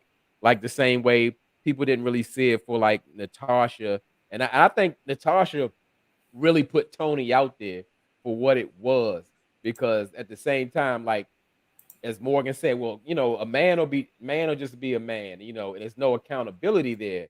Because at the same time, is it okay? Because I keep seeing the comments where people keep saying at this big grown age that you still being deceptive, manipulative, and tricking women and playing with their emotions, and like you're a good dude and still using it in the name of God, the praying biblical husband, Tony. That's wrong. That's not okay, because you're coming here supposed to be trying to find love, and you're misrepresenting what you're talking about. It's fraudulent. It's not okay. It's not a 20-year-old. It's a 40-year-old. Mhm. Mm. So y'all got anything else before we go to the next scene about Morgan and Marcia? Them exchanging words. I can't talk. In the backstage. Sorry, guys. No. Okay, let's move forward. Yeah, I don't. I be having so much to say, and then by the time it's time for me to talk, sometimes I be forgetting because I had a whole lot to say, but I done forgot it. Okay, whatever. Here we go. Well, just jump in there when because we freestyling kind of. Yeah, So. yeah, we kind of are. All right, y'all ready? Morgan, stop. What's up? I just want to know what the problem is. It's no problem. Just don't mention me. Sweetheart, because every time I say something with your name in it, you get real That was your defensive. first time, and that's why you got No, red. that's not the first time. It's going down out there? Yeah, Morgan. They out there arguing. Told you. They out there right now arguing? Baby, so let me tell you something, honey. Morgan, shut the up, bro. No, you shut the up. What you think this is? Who Don't you act talking to? Chill out. Don't say shut the up. Distraction? Did it trigger you, sweetheart? Did it trigger you, baby? You the only one look like a fool on national TV. No, baby. You look like a fool, and you look like somebody's second choice. This is what it's looking like. You looking like a backup. Man, you spilling it. It's the fake love for me. Because 1 minute it's a hey, how you doing? The next minute it's a shut the F up. But you know what, sweetheart? I know the pill was fake, but I still ate it. Because I'm a gremlin. Morgan. Green gremlin, baby. I feel like that escalated like out of nowhere. Like what the hell? So she's a green gremlin. I thought that was funny. Do y'all know where that comes from? Where does it come from? Kodak Black. Todd knows. Todd tell him. Oh, Kodak Black, because I'm a gremlin. Okay, yeah. I know that pill was fake, but I still ate it because I'm a gremlin. Yeah. Kodak Black reference. Yeah. It's a song. It's a rap song, Sabrina. See, you don't swim in the trenches and the gutters down here. That's a song. Yes, some low hanging fruit. She got nerve to be calling somebody low hanging fruit. And they gonna say she a green grim, like a green goblin, baby. So did y'all feel like that Morgan was wrong in that instance with Marcia? Well, I mean, I think the whole situation was wrong. I mean, like I said, they just needed to kind of bring that down, but they were just going back and forth. It kind of came off a little self-righteous and like Morgan couldn't see herself, like, oh, Marcia's attacking me. I mean, y'all cussing and going back and forth. So, don't get like, oh, how could she say that to me?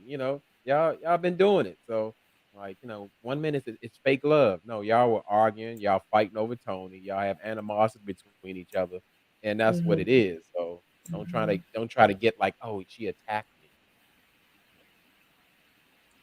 Yeah. Do y'all have anything? Because like I said, I feel like we've discussed a lot, you know what I mean? But do y'all have anything else with that scene? I mean, like if we're gonna go backwards, oh man, it's gonna sound bad when I say it, but it just like the whole gremlin comment was like when I really kind of like felt for Morgan, like it felt like one more like attempt to bring herself back up, almost like a cry for help. You know what I mean? I don't mean it that way. Like I really don't. I'm not trying to be shady. Do you know what I mean? I But don't believe you are. I'm when not you taking start it to No, you're recognize trying to be empathetic. a Like series of self, it's almost like a bunch of self motivation. Do you know what I mean? Yeah. And it's just something that we're seeing constantly. But I also feel like there was, a serious lack of understanding of the situation, right? Because she called Marcia, second choice or whatever she said, when that wasn't the case at all. What you gonna say, J Dub? Thank you, Stacy B, for that laugh. You channeled my exact feelings. It is Ty. You can Energy. have your opinion. It was quite ridiculous. I feel for Morgan. Morgan was crying out in that moment. It was probably when the people were picking on her and she was being bullied in the 6th grade. Stop it, Ty. Yes, yes. Morgan has some issues. Yes, Morgan has some trauma because anytime that she can rationalize putting Nair in someone's hair, there's some emotional issues going on there. It's like, no, I mean, no, she's operating, she's taking a bath, she's enjoying that gremlin or act that she's doing. She's loving it. There's no need to feel sorry for Morgan at all. She's okay with in the place that she's in. If she wants to play victim for a minute with Marcia, like, oh, she's attacking me. How could she say that to me? Like she's been telling people, Mark Anthony, you shut up. Even though I agree, or I mean, she said something worse than that. But you know, Morgan will speak or demean anybody on that stage, including Tommy, when she feels like it, with no remorse. I feel nothing for Morgan. Morgan needs help, and she needs to seek that. And if not, the bad behavior will just continue, which is absolutely ridiculous and absurd. Because as I said, I'm gonna say it one more time because this is the last season. Nair in the hair. Imagine if a man did that to a woman. We would probably have a 36-hour live marathon on protecting women from domestic violence. My goodness, the double standards of it all. I hate it here sometimes. Yeah, y'all already know how I feel about the Nair. I've always had a problem with that just because, like, I just felt like, what if he would have? Well, they did. I saw somewhere that he did end up going to the hospital, and he ended up losing like all of his hair. Like, but what if he was allergic to something or some of the chemicals in there or whatever, and like he ended up going blind, or you know what I mean? Like anything could have happened. Like that's just really, really dangerous. And then to kind of just like be like, yeah, whatever. You know what I mean? About it, like afterwards, it's kind of, I don't know. For me, if I would have done something like that, which I don't think, no, I know I would never do anything like that. I feel like me discussing it back and talking about it or like mentioning it and talking like in the future, I would have some kind of remorse. I would be like, dang, that was so messed up. Like, I still can't believe I did that to that person. You know what I mean? But I don't see like that from her. So I feel like you're right. Like let me jump in there. He was doing what he was doing, so that's what he got. You know what I mean? But no, but he wasn't even. She suspected he was doing something, and that's what he got. Let me Yeah. jump in there real quick. I forgot to add another element to it. So Yeah. remember, Morgan's brother was with Tony, how he was threatening to pretty much kill Tony or something. You know, I believed him. I believe he's going to perpetuate some type of violence if, you know, Tony did something against Morgan.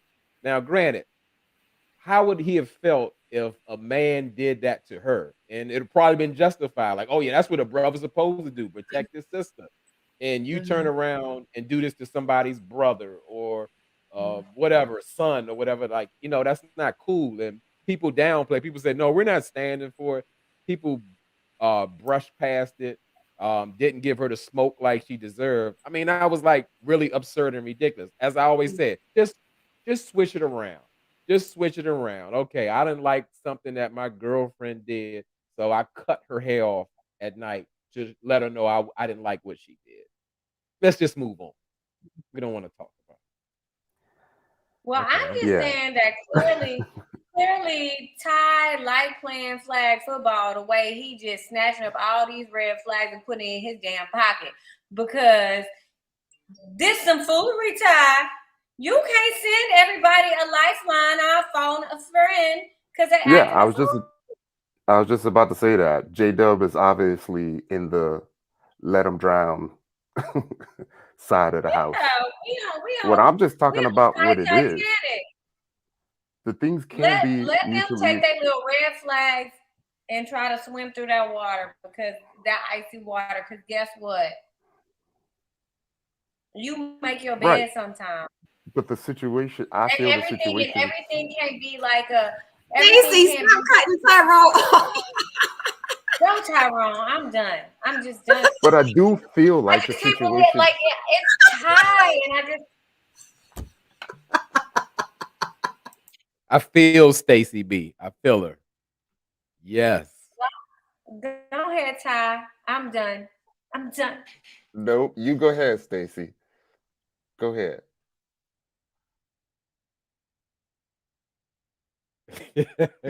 All I'm saying is that the situations, you can look at them as if they're mutually exclusive, right? You can look at the situations, you know, with two different frame of references. That's all I'm saying. Like, I'm not the one that's just going to bring in my previous biases towards someone and not talk about the current situation. That's all.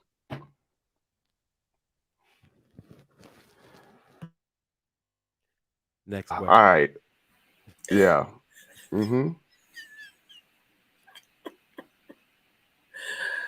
Let him drown, though, right? Let him drown. They don't want to be saved. She's, you know, she's the Green Gremlin is swallowing the pills. She's taking a bath in her dysfunction. She loves it there. She said, But y'all love it too. I knew it was fake, but I still ate it. I'm eating from the tree of fake, from the fake And that tree. could be true. That could be true. She could be enjoying that. So and you could also still feel for her because that's how she's acting, right? You, unless you can still sit here and say, I don't care. I'm just She not don't that care. way. That's all. She don't care. That could be true. That could be true. But because she don't care, you could say you don't care. That's not me. But that's not me. No, but I but get some it. people, I understand.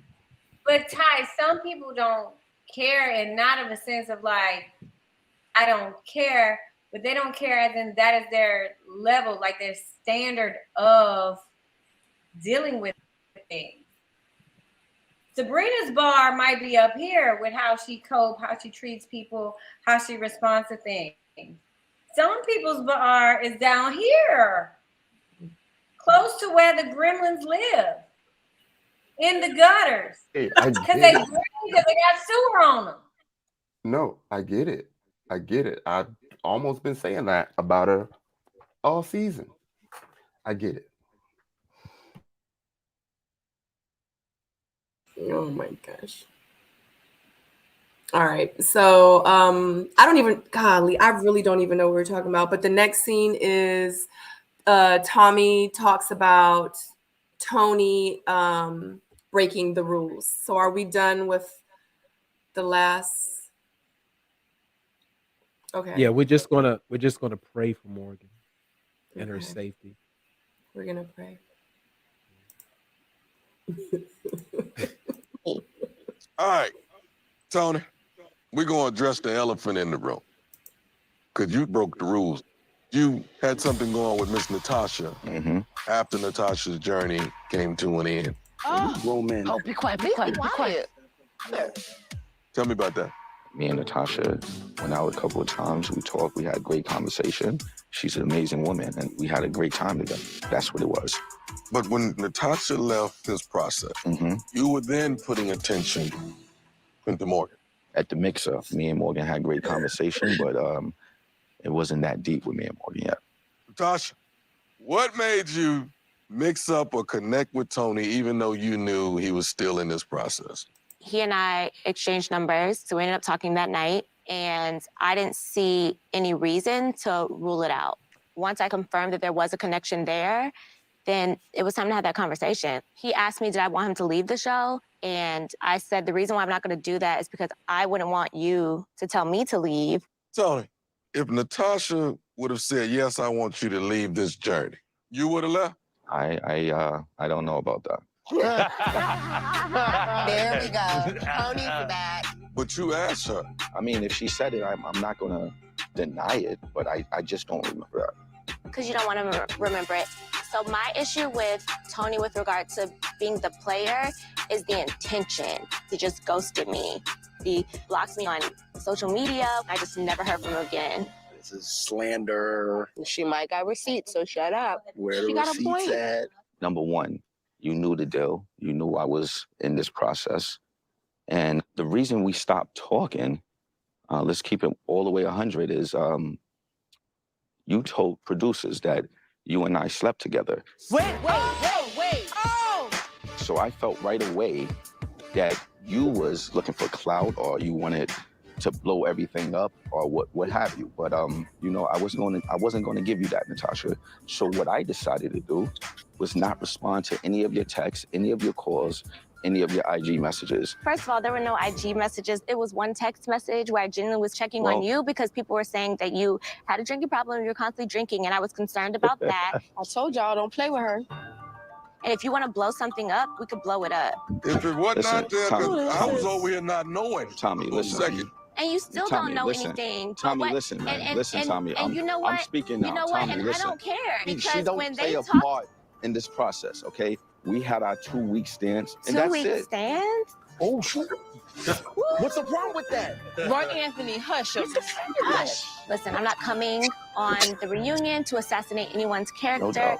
But I was not here to truly find love. If you're telling girls on the show whatever they want to hear just because you want to stay on the show, that's one thing. But it's a problem for me when someone holds himself out to be a man of God and a good father, and they're not. We all here for one reason, right? Is to meet that special woman. So I was enjoying myself getting to know the ladies. And it's just that, you know, I haven't found one yet. It's a difference. Morgan, did you have any idea this was going on with he and Natasha? At first, no. At some point, he told me he had to come clean about something. And he said that he had some relations with Natasha, and that he felt like I should know. He told me to. But for what it's worth, I didn't hold it against you. Unfortunately, men will be men. It's frustrating because he gets to have his cake and eat it too. It's like, oh, well, he's a man. It's not okay for a woman to go through this process and explore and have her heart open, and then to have men that intentionally come on to manipulate and deceive. All right. Well, it's right off my sleeve. Oh. Real quick. Okay. Okay. So first things first. I didn't like how Tony said, you know, you knew what this was or whatever. Like, why are you on a dating show? Why are you sleeping with homegirl outside of the process? What were you looking for a relationship or no? Because if you wasn't, then why was you sleeping with her outside of the process? You know what I'm saying? And then if you was looking for a relationship, then why you playing with her? Like, either way, you was wrong, bro. And then Mark Anthony said, "What's wrong with that?" I'm like, everything. Everything is wrong with that. If you're there for the right reason, everything's wrong with that. As far as like the the clout chasing and all that other stuff, come on, man. Like, bruh, I don't think a woman is going to out herself and make her look like she's less than a lady, right? For the sake of clout. Women don't do that. Like, there's nothing, there was no stakes there for her. So why would she do that? So there's like just all kind of like stuff going on. And then kind of like to tell her, you wasn't nothing but a 2-week stand or whatever. If that is not degradation of a woman, I don't know what it is. I mean, you can't talk to a woman. You should not talk to a woman like that and pretty much belittle her, to say you were nothing but a piece of meat. You was a good time. I got my rocks off. You knew what it was, and I'm done with you. That's not what we do, man. As men, come on, man. I'm done with that. Way to go, PO. Anybody else? Because I'll go. Anybody else? Because I feel like I'm talking a lot, but I need some catching up to do. Just since I've been so behind, I gotta say, Lyndon and Mark Anthony were extra irritating this episode. I mean, just chiming in like they were trying to find a moment, like they were doing it for the clout. But I guess I really did address this situation already. I was just saying of how low character that Tony is by treating Natasha in this situation the same way. It's not Natasha's a victim. It's just the fact that, one minute, he's like, Natasha's just a beautiful, wonderful woman, the salt of the earth. And then one minute, yeah, we had our time and it was a 2-week stand. That was it. Like he flipped the switch, like in the same breath. And it just shows the lack of character that he has. I've been saying it from the beginning. I know y'all like everybody who comes on the screen. Everybody's a good person. Everybody's well and whatever. I saw Tony from the beginning, from the beginning. Slime ball, scumbag, all that. Write it down, take a picture, do the video of it. That's a problem when you come on this platform and intentionally deceive and manipulate. He wasn't looking for no wife, like he said. I was just, I just, I dabble with the ladies, and I just wanted to have a good time or whatever. In so many words, and that's quite ridiculous. You can do that in the streets. Like you don't gotta come on Ready to Love to do that. In all of the cities, the women outnumber the men. You can play the field all day long till you 63 years old. It's not a problem. But don't come on here faking like I provide, I pray with you, and that's fake, that's fraudulent.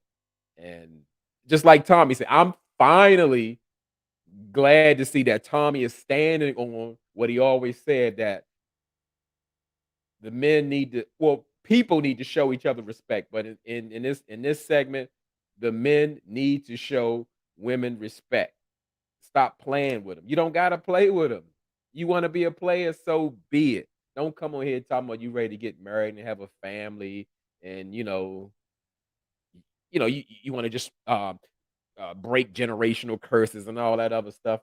It's a joke. And like I said, at this point, he's still playing in his mid-40s. Like it ain't gonna change. It ain't gonna change. And like I said, it's quite ridiculous. It's a terrible representation, and a lot of people again have such low expectations. Like this is okay. They'll turn Natasha into the villain. How dare she? Or she didn't. I mean, she didn't out. She didn't out this situation. And why would she? And why would she? And I believe Tony let Morgan know as well as Marcia to try to get in front of it, not because he's so transparent and such an honest man. Yeah, I'm done with it.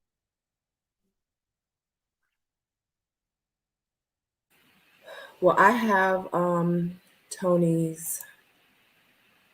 I respect that. And he respected. So. Absolutely. Well, I will say that, brother to brother.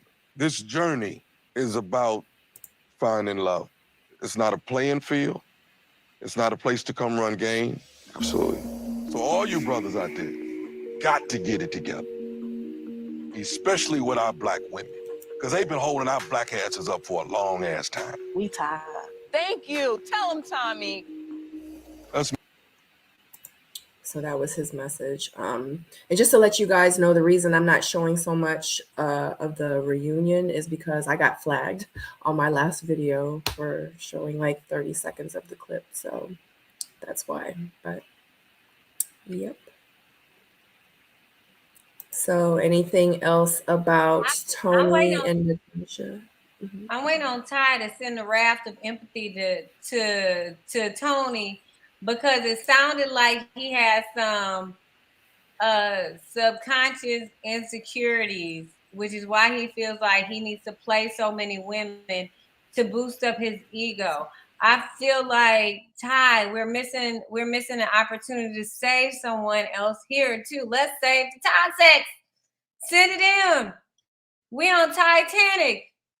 Send it on in.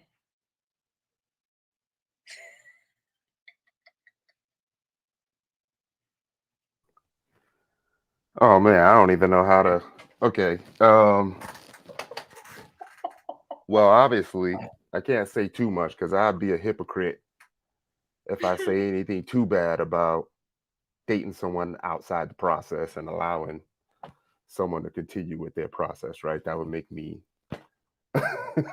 So you were smashing outside of the process? That would make me a hypocrite. I didn't say that. Okay, I'm just asking. I didn't say that. Okay. What you doing then, Ty? Where was the raft? Where was your raft at?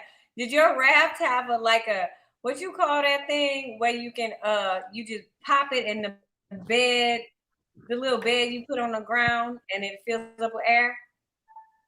The little mattress, the air mattress. You got an air mattress on that raft. You got the air. you saving them with that kind of raft. That's all I'm saying. All I'm saying is I was aware of someone continuing the process, right? That's all I'm saying. Yeah, I mean the journey. Huh? Just sickening. Just sickening. And first of all, let's talk about it. Natasha is an attorney. One thing we know about attorneys is they're not gonna give you the evidence first, and then you make a case against them. So I am fairly confident to say that Natasha did not volunteer this information up there. Then what grown man with kids talking about you a 2-week stand, not a one-night stand, but a 2-week stand? That's a whole relationship damn near. Like, what are you talking about? A 2-week stand? You doing more than standing over 2 weeks?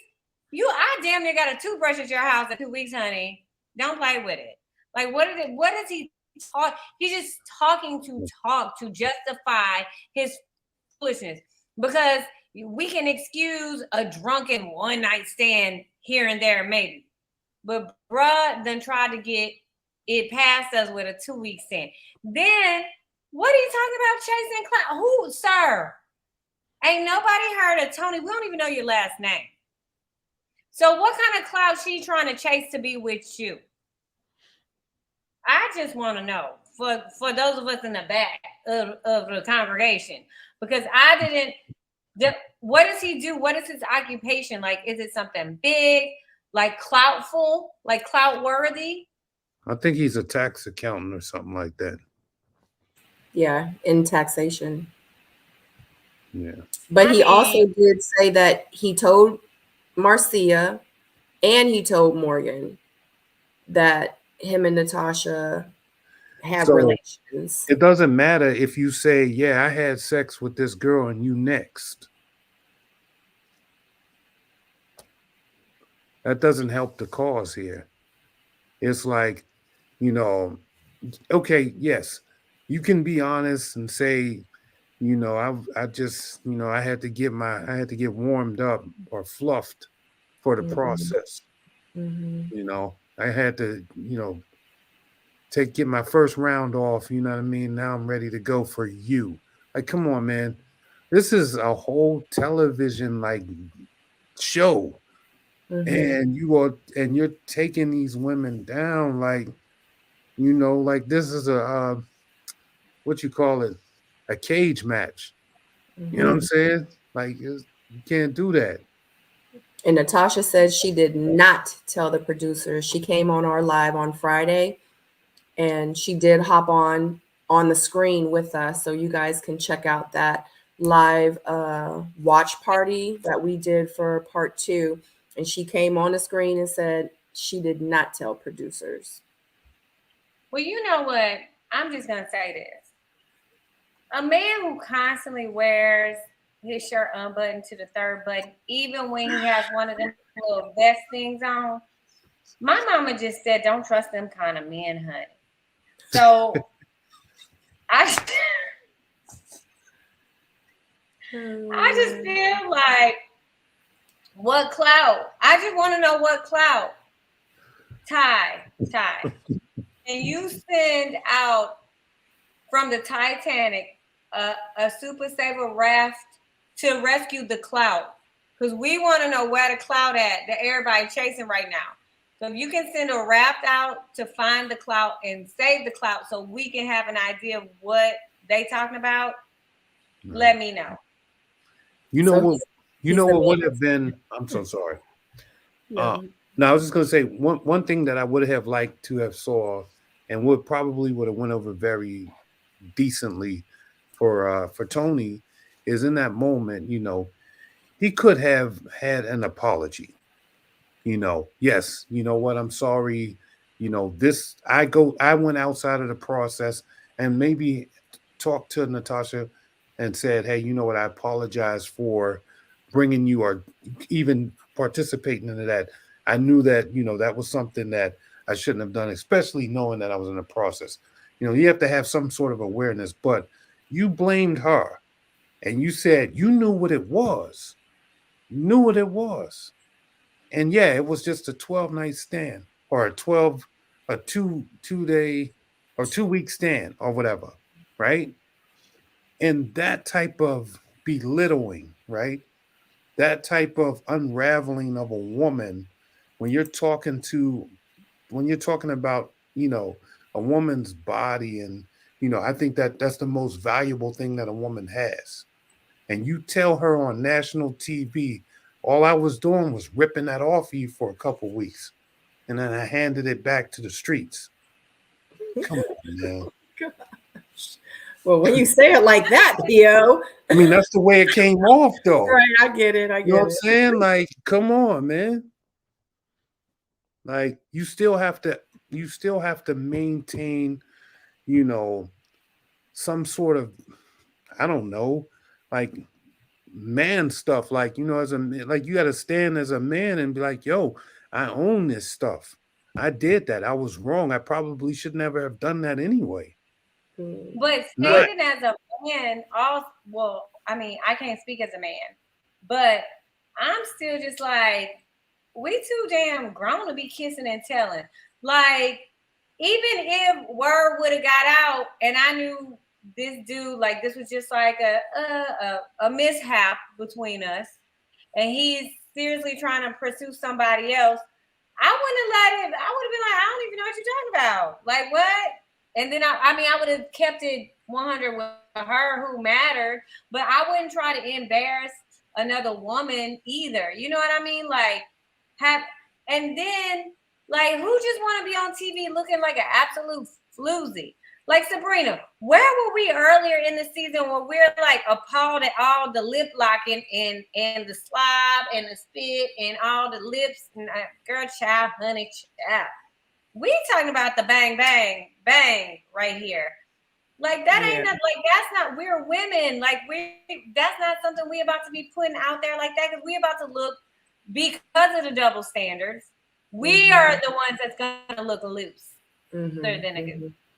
Yeah, I would have felt some type of way, because my thing is, and let's discuss this real quick, because my thing is I feel like the reason why he told Marcia and Morgan, because I felt like it was going to come out, because I felt like he was having bro talk with the bros in the lounge or wherever. And and I think he felt like it was about to go out, because he realized Lyndon really wasn't his bro and such really wasn't his bro. And he like, oh dang, like I'd have been running my mouth. Because my thing is if you felt comfortable enough with going back and telling Morgan and Marcia that you smashed Natasha, then what makes me feel like that you weren't that comfortable with telling the guys?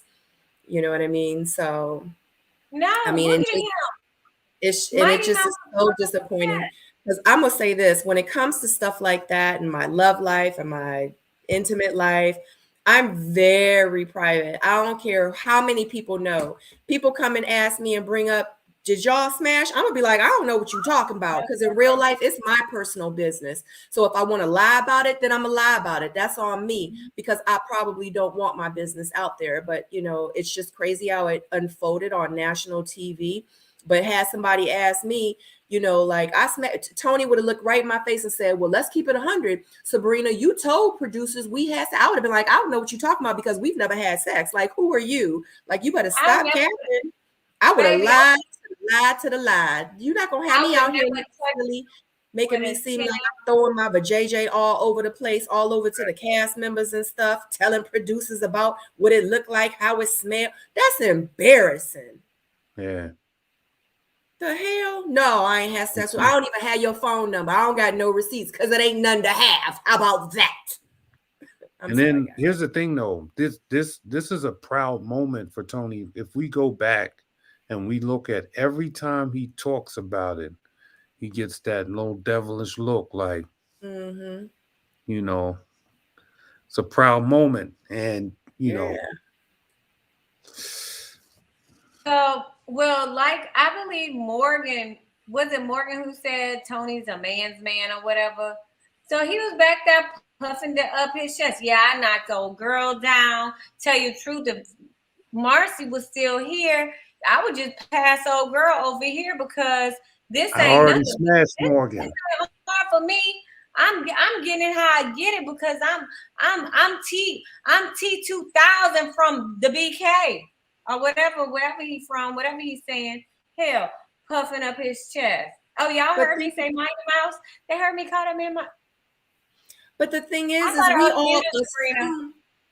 we all assume that Tony and Morgan had relations, but we never heard it for fact on the show. So why we hear about him and Natasha? Well, Tony told, didn't he tell Morgan? Oh yeah, you know I like to eat. You know I like to eat, Morgan. Oh yeah, you know how. Yeah, but he wasn't like, Natasha, you remember that night? You know what I'm saying? Like, yeah. Yeah, let me tell you why. Because by the end, he recognized the star power that Morgan has. So as an opportunist, you're going to try to align yourself with the person that's going to get you the furthest, that presents the best opportunity for you. Because Natasha had already gotten eliminated, there was no opportunity for him there, right? Who of course he would act like he's super interested in Morgan and taking her on the long ride to glory, because he needs to align himself with her, because it gives him more airtime. Like, let's call it what it is. He talking about somebody. He got played. He talking about somebody chasing clout, and he the one chasing clout. Baby, bye, boom, bye. I'm sorry for interrupting. I thought I was on mute earlier. My bad, Sabrina. You know I be over here. No, it's okay. My bad. It's cool. Tyrone, what you got? Yes, Tony's approach to the process was trash. Right? As someone that approached it seriously, his approach is trash. He ain't the first person to have a trash process. He won't be the last person If they didn't really want it that way, they would put more emphasis on it not being that way. But they don't. If we're looking at it from the outside in, one of the main reasons why we're even feeling some type of way was Tony's approach and what he said at the reunion. But if you look at it, we were asking this question a lot. What's it going to take for Morgan to walk away? Apparently, all that was okay. She was still willing to date. So what's Tony supposed to do about that? If a woman's going to accept it, he going to do it. If we watch Natasha's response, Natasha didn't even seem that upset that it happened. She was basically saying, it is what it is. I'm grown. I do what I wanted to do. That's what it is. And even Marcia moved on about it. So all three women that had a part in it have all moved on. So when I was asking these questions earlier about what is the limit for a trash guy, like I even said, the trash guys keep winning. Why? And I keep saying, go ahead.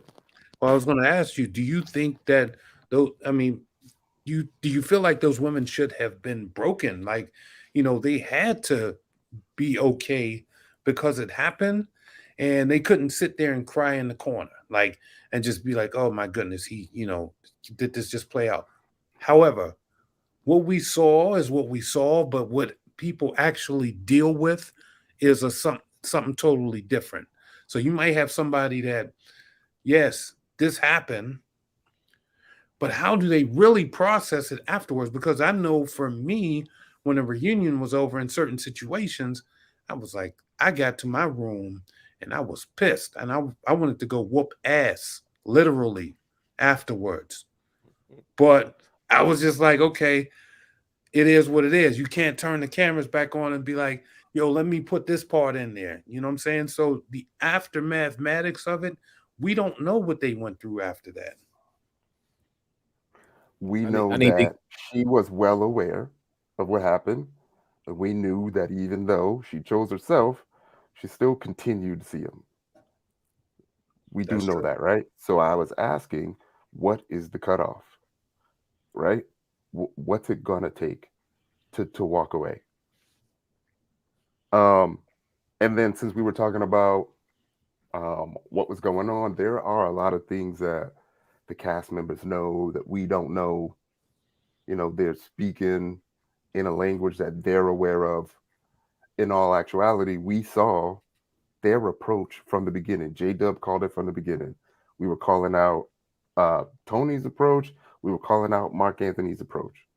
And in all honesty, I feel like Morgan's response to Mark Anthony, when Mark Anthony chimed in to try to defend Tony, was justified because Mark Anthony knew that his man was about to get skewered for what he was doing and been trying to protect him the entire time. So if the show doesn't want these situations to happen, if they're really truly frowned upon, then they would do something more about it. But we'll see next season, right? This gives us something to talk about. Well, let me get in here real quick. I ain't gonna be long at all.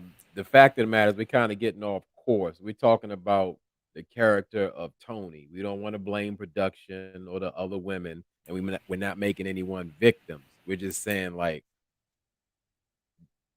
anyone who supports Tony with actions, who think he's a good guy, or thinking that he shouldn't have accountability for his actions, like I said, it's quite ridiculous. It's you can't let him off. You can let him off the hook because we can go deep. Maybe Tony, they didn't let him play with his truck in the sandbox, and we can do all of that. But just the fact of the matter is that, again, this man is professing to be a godly, praying man who provides and protects and who's looking to get married in 32 days and all that. We talking about that. That's fake. That's deceptive. That's manipulative. Stick to that with Tony. Let's stay right there. That's a problem. That is a problem. We don't want to go, oh, yeah, Tony mom didn't hug him long enough and give him a peanut butter and jelly and all that kind of stuff for lunch. What is Tony doing? How is he being accountable? He's not. He's blaming everybody. He's demeaning the women. All of that. That's ridiculous. Again, we're not talking about some 20-something-year-old who's still developing as a man. He's intentionally deceiving, manipulating these women. Not that they're victims. They're willing participants. They love players. The production loves players. Tony is not being held accountable. He's not a good guy. And I'm just being nice right now. I'm done. Amen. I think a lot of people weren't held accountable this season. This season was just, I feel like out of all the seasons this season, and I knew it, this season wasn't a show of its own. That's how I feel. And I just feel like it was a lot of stuff that I wish production would have made Tommy address, and they did not. And it was very disappointing, you know. Just an unfortunate situation. But make sure you guys hit that like button. Sorry, Tyrone. Yeah, there were some things that were brought to the forefront this season that happen every season, not justifying anyone's actions. But I wonder what they're going to do next season when a situation like this happens.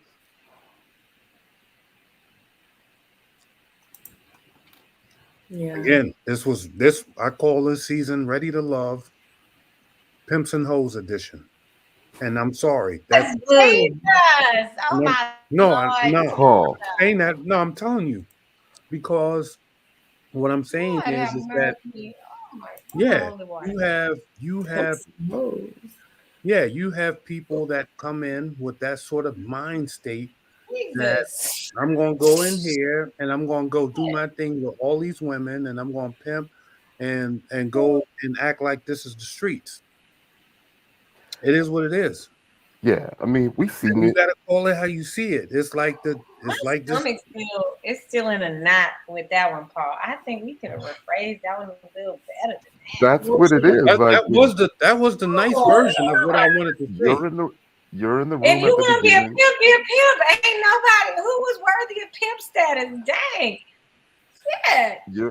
You're in the room with all the guys at the beginning, and the guy, like, you can tell which guy is gonna do what. And there have been multiple people that have sat on the couch that have been with multiple people during the season. We just don't hear about it. We literally have people switch couches. They switch couches during the reunion. So wait, they switch. Wait, what? I said we've had someone literally switch couches during the reunion to be with someone else. Yeah, Mario and Reva. Oh, I mean, yeah, we know that. But I thought you was talking about your season specifically. I was like, who was switching? Y'all have people not showing up. Like, y'all. Well, that didn't happen in the great state of Texas. Let me tell you, darling. Yeah, y'all wasn't that the one where y'all had the pregnant woman on there looking for love? That was the one before me, and she's a wonderful person. Her baby's beautiful. And I'm not saying she not, but she was still pregnant. I'm not saying that. I'm not saying, I didn't think you were being anything. Yeah. You know I'm not. I was like, no, I don't have enough information regarding that. I think I'm still shooketh of this one right here, this man right here above me, eating them damn nuts, talking about people busting the planners. Like, what? That's because he got on his shirt that he needs to, for this little commercial break, you need to promote your shirt, P.O. What do you have on? Did he change shirts? I feel Yeah, like it so was a darker color earlier. This is called P. Taylor. This is my name. This is P. Taylor, my signature. And then the French edition, the French stuff, the stuff coming from France. I'm telling you, it's going to launch. It's going to be off the chain. Where can people pre-order your? No, just make sure you stay following me on IG, and I'm going to put all of the stuff up there. It's going to be big. Okay. So I love the shirt. I love the thank color. you. I love the signature. I love everything. Shout out to Fabrice. Did he make your shirt? No, but he in France with the rest of the players. Oh yeah, that's where, yeah. I knew it was fake, but I still ate it because I'm a gremlin. I mean, but Paul, I'm sure you could tell who the players were on day one, right? At the very first. Yeah, I knew what it was, and I kept trying every episode to get past that and give people passes. And I kept seeing it over and over and over and over and over. And unfortunately, right? Because let's just be clear here. If you slept with more than one woman in this process, what is that saying? If you slept with more than 2 women in this process, that he's a pimp and a hoe. Okay. How many guys would be left though? You know what? I ain't even gonna go there. I ain't gonna go there. I'm the same.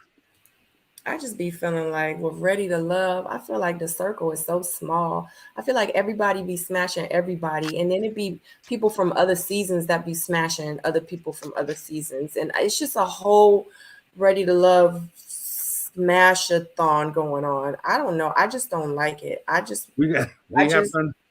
We don't feel like we're released from the process still. Maybe that's it. The process got bigger. That's all. Yeah, like it's a like the stuff that I know and the stuff that I be hearing, I just be like, I'm just gonna say to myself. Like Stacey, you look like you can't fathom that. No, it's bad. I really no. I really can't fathom it. Like I'm like, so people are just like for me, I just feel like I couldn't seriously consider anybody from any season because I see how things go, so I'm gonna question your motives, and I don't want to be the only, like me and Sabrina, we the only ones, ain't nobody smashed, you know. It's more. I mean, it's more to it, but I can only speak to the two of us that's here today. Like, I don't want nobody being like putting Stacey on the smash and pass list. Like, I don't even no, you will not have the pleasure and honor, sir. I will not join that side. No, that's like, I'm just like so appalled. Like, I want to go walk and get my pearls. Matter of fact, let me go get them because this is just too much for me. Find my holy water too. I can't take this. Y'all got me shook it. Like, I'm all the way I was playing earlier about Titanic, but I mean Tyrone Tannic. But it's too much for me. Like, I can't. So Miss Pretty Amazing, and she's out. Miss Pretty Amazing asked Sabrina, who would you date from this season? Nobody. Next question. I wouldn't date nobody from Ready to Love. I don't think, period. I just don't feel it. Like, it would have to be somebody so great where I'm like, the reason he and I are dating is because this is the last man I want to be dating. Like, he would have to be that person for me to date somebody from Ready to Love. But for me to just be like, I'm dating somebody from Ready to, like, I just feel like it's 4 billion people in the world, and I got to pick somebody from Ready to Love. Like, you know what I mean? Like, if I do, like I said, it would have to be somebody really, truly amazing. Like, that's about to be my husband. You know what I'm saying? So yeah, we got to get out of the fact that we in this process. People think we in it for life. When the reunion's over, the process is all the way over. Yeah. Stacey, you want to date Fabrice? Mm. Fabrice. I don't know who that is. You don't know what that is? I don't know who that is. Oh, okay, no worries. Child, Febreze and bounce sheets, honey. What is Febreze and bounce sheets? Like, what am I missing something else? Oh my Nope. God, what happened when I was gone? Let's move forward. Nothing happened, child. Nothing. Because it ain't even worth the conversation, child. He talking about Febreze, the French man that talked about sex the whole time on the show, on this season. Baby, I forgot about that name. Did he come to the reunion? I didn't see him yesterday. He was on the screen. He did like a short video and told the women, you can't act like that. You don't talk about sex. The women talk about sex more than we talk about sex. Sex is good. Sex is everywhere. We should be happy with sex. I am happy in a relationship having sex. He's be in well. a relationship? Yeah. You Yeah. should. Just don't say that shit on TV. Yeah. See, I missed that. I guess I missed that from the last panel or whatever. We were talking about Fabrice because that was Corvea's ideal man. And like, I hear in the YouTube streets, the women like, I mean, that's right. You should have standards and it's nothing wrong with wanting what you want, it just sounds a little shallow and gold diggerish when you say, what were you looking for, man? I was always looking for a man that built the business and sold it. That's my soulmate. You know how ridiculous that sound, and people signing off on Right, that. like, It yeah, sounds, girl. I oh, ain't that's never that's thought a of part of that. the character. That's the type of husband she's been dreaming of. A guy who has built and sold a business. Those are the types of husband traits that she's looking Right. for. Like, I I'm just looking feel for like if we're I know who Fabrice is. I just feel like if we are both gonna go and get our bikini lines waxed at the same time, like you can't be my man. I don't think That's because Fabrice wear those tight ass tedentadens. I don't think so. I feel like he's very hairy down there. You think he's hairy? I think he's very hairy. I think he's very hairy, and I don't think he wears deodorant. That's how I kind of see him. But I don't think he stinks. These guys like him that be out there on the beach in Speedos. Yeah, in Speedos, and I feel like he don't stink. I feel like he don't got no other hair on his arms and his legs, and he got baby smooth skin. That's how I see him. So with the baby smooth skin, does he smell like the pink baby lotion? No, I think he smells like very expensive cologne. Like pink Strong baby J. lotion He and smell like Strong J. Straight up, come back. This conversation is absurd. Oh my God. I'm sorry, guys. Y'all know I be going to the left. My brain, I have a very creative mind. Creative people, we just think weird. So anyway, moving forward. Anthony and Cynthia discuss if their love is still going strong.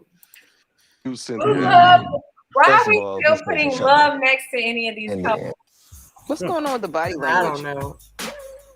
The fact that I can actually see myself outside the journey moving forward with her also was another reason, but kind of led me into the direction I went into. So Anthony, tell me what took place after the journey stopped. Some dating, getting a chance to spend some time together. You really get to know somebody outside of the journey, Oh, definitely. When it's day to day? Yeah, the good, the bad, the home life, have to make time for each other. Cynthia? Yeah, I definitely feel like when something is great, it's going to be challenged. And two people that want the same thing, they're going to stand the test of time. So y'all talk to Tom, man. Y'all currently still dating? Don't nobody know? It's certain things about Anthony that I've never experienced and is a growing process for me. And it was times when we was going through our challenges, I didn't handle it correctly. Well, I didn't handle him correctly. And going through this journey with Anthony, I realized that I was emotionally unavailable. Man, this is a lot. kind of like took a step back because that's best to be the best woman that I can be for Anthony because he is a great guy and he deserved that. And I want to do that for him. Anthony, how do you feel about that decision? I think it was a very mature thing. We're all gonna have our flaws, you know what I mean? So it just depends on how we tackle it, acknowledge it, and we work on it. Get to it, Anthony. Damn. Y'all talking or not? So being able to take acknowledgement and say, you know what, I need to work on this in order for me to be a better person for you, you can't do anything but respect it. So hopefully she does what she says she's gonna do, and we'll build a friendship. I will, babe, I will. I will, babe, I will. She ain't coming back. That was a friend zone. You know, that was the nicest way to friend zone him all the way. So I have to ask, what happened for you to make her unemotionally available? Because she was ready to love. And, you know, she came out, you know, with the little thing at the end of the show. You know, she was saying to herself, her brother, you know, and talking, you know, to his family, you know, I want to do this and, you know, I'm here, I'm ready to go. And then all of a sudden you came up short somehow and you made her unemotionally available. What happened? J-Dub, what happened? Yeah, I need you to tell me what happened, J-Dub. Thank you. Oh, I'm going to enjoy this one. I'm going to let me take a bath in how Morgan takes a bath in her toxicity, just loving and enjoying it. If I ain't told y'all from the beginning, guess what? I'm gonna jump out there. I was a Cynthia fan as well, but I always said Cynthia comes off as fake deep. She's talking a lot, ain't saying nothing. You know, we don't have anything to do with, oh, Cynthia's gorgeous. She knows how to express herself and all of that. I told y'all she wasn't about nothing. P.O. posed the question, what did Anthony do to make Cynthia become emotionally unavailable? Cynthia was already emotionally unavailable. Anthony had nothing to do with that. And guess what? We hear, I'm no Anthony fan. I'm with her baby daddy, Trinidad James. Anthony is suspect. I stand on that. That's where it's at. But Cynthia's been playing y'all this whole time. Y'all been eating it up, loving it. And even so much so, Andre peeked out her BS. She's just talking. That's game. And so much so that Cynthia has that masculine energy to jump out. I forgot my man name who was with Sharice or whatever. When you get a man or a woman who always, every time you walk in the room, oh yeah, so let's talk about, you know, our upcoming wedding, or this is my fiance, or, you know, when we get married, or my future husband. Men and women who run game like that ain't about nothing. And that was Cynthia, regardless of her bubbly personality, her drop dead gorgeous looks. Yes, Samson. She pulled a Samson. Every time she talking about, oh, this is my husband, my future husband, when we get married. That's all game. She played Anthony. She played him. She played him. She played him. And they kind of glazed over, brushed over exactly what happened in the relationship. I'm sure that when they went to do the Netflix and chill, that her baby daddy Trinidad James was on the other side of the couch. You know, as Sabrina told me, but she saw me in the comments on Kojo, because I was putting in the comments, Cynthia, just bring your baby daddy right on the screen, please, because we know he in the house. He upstairs at your work desk eating cinnamon toast crunch as we speak. I'm done. Tyrone. Cinnamon toast crunch.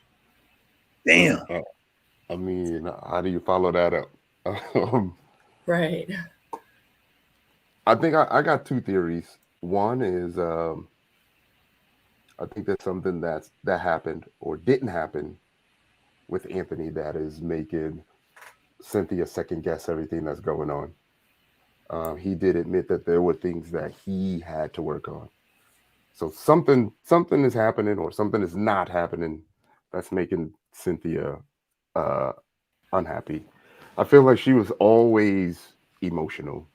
One thing I realized is that in the process, for some people, there's a lot of things that you go through emotionally, and some people figure out a lot of things about themselves. And I feel like there was a lot of things that she figured out about herself. And a lot of times after this process, once you figure all that out, you kind of want a clean slate when it comes to dating. You want a clean slate when it comes to relationships, because sometimes you truly want to kind of prove that you did figure it all out.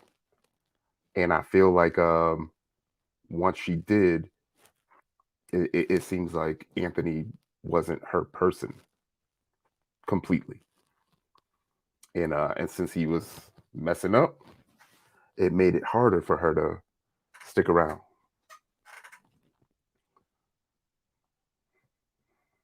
But I'm not gonna sit here and say she ain't never liked him from the beginning and that it was game and all that. Stacey B, what you got?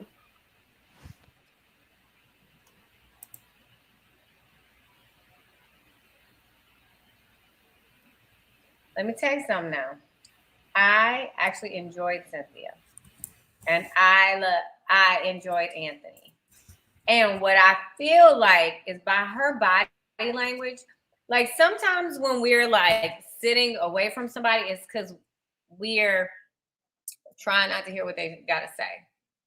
But it was like a docile like turn. So it made me believe that maybe she popped off on Anthony. She did, like, maybe something went down between the two of them that she's embarrassed about her actions. That's why the whole thing was, I need to work on some things. I need to work on, a situation. So like in this one, guys, y'all are being overly sensitive to the woman. But I feel like maybe in this case, when P.O.'s like, what did Anthony do wrong? I think that maybe it was something, and I'm a Cynthia stan. So I feel like something went down that maybe she could have handled better. It was embarrassing to her. Anthony may have forgiven her, or maybe in a good place. Like, he doesn't want to embarrass her about it. Like, or neither one of them, to be fair, neither one of them want to be embarrassed about it.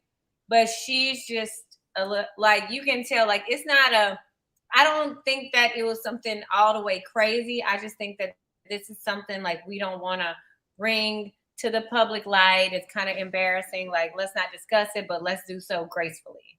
So he didn't deliver? Is that what we're saying, or what? I don't even know what you're talking about. That was my first thought. I'm gonna be honest. That was my first thought. Yeah. I mean, I don't know. I've seen that kind of situation play out. You know what I mean? And you like, somebody's not feeling something. I mean, it's always something. I'm just saying the way that she worded it. I mean, if we listen to that back again, You get my reference, J-Dub, right? The way that she's talking about it is like,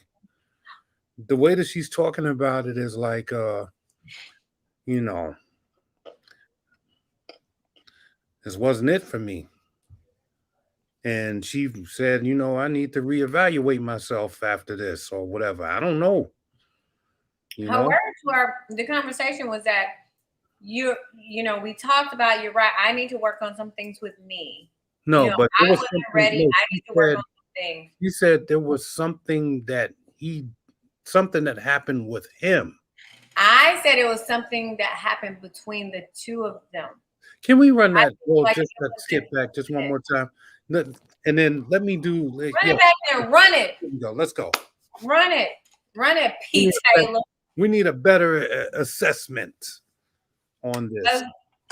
Assess it down. Because that man Caribbean or something. I ain't even questioning what his skills.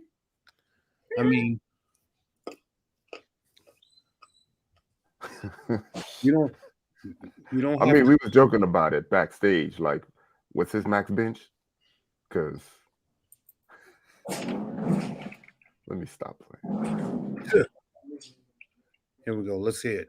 I mean, he seems like, you know, he's a nice guy and all. It seems like she's like, yeah, you're a real sweetheart, but, you know, there's some things that you just didn't show up on, and I wasn't really there for that.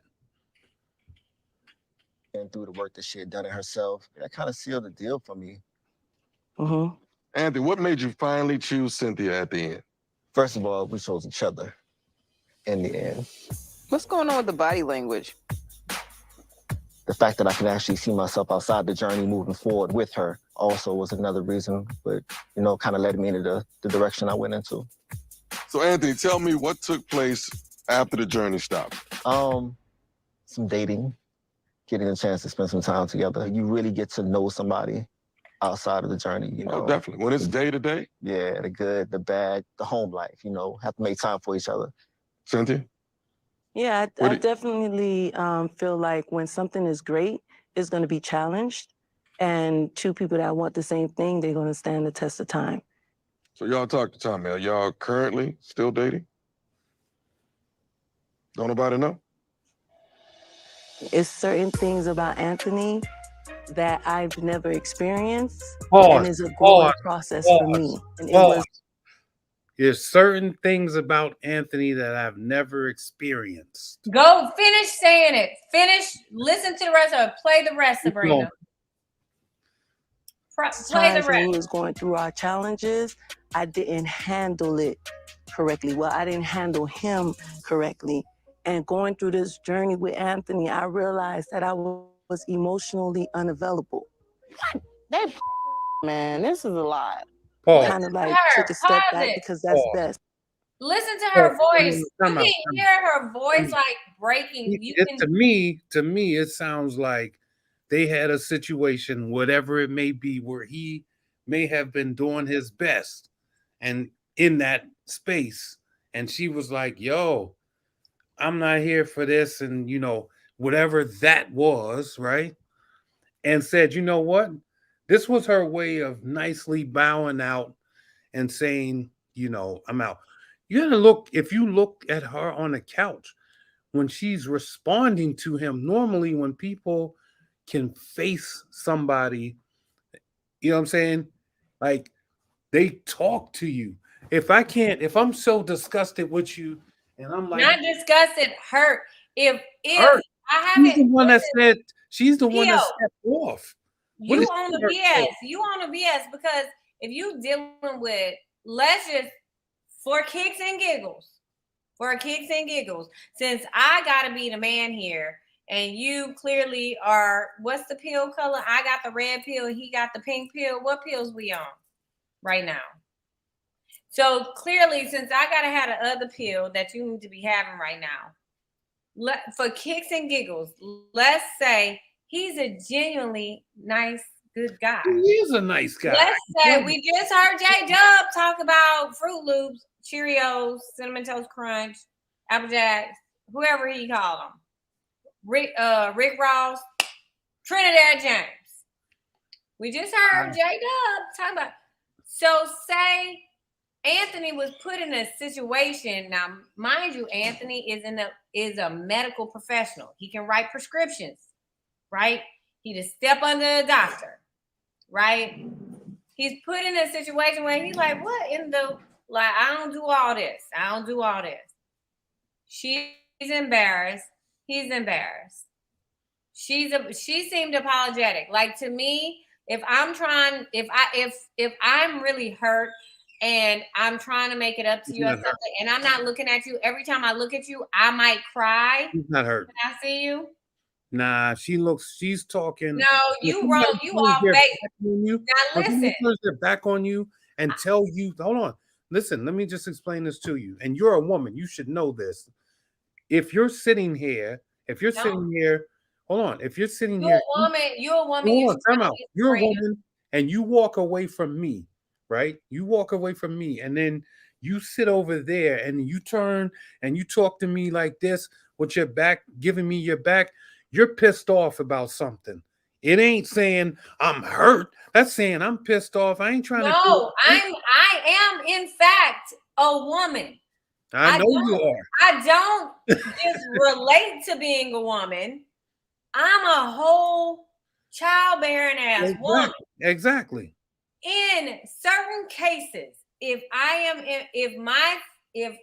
am hurt that I hurt you, and you haven't fully, forgiven me, and we still like in gray space, and I'm still shamed, like I'm still like I'm embarrassed that this shit happened. Like, oh my God, like every time I see him, I have a flashback and I'm so ashamed.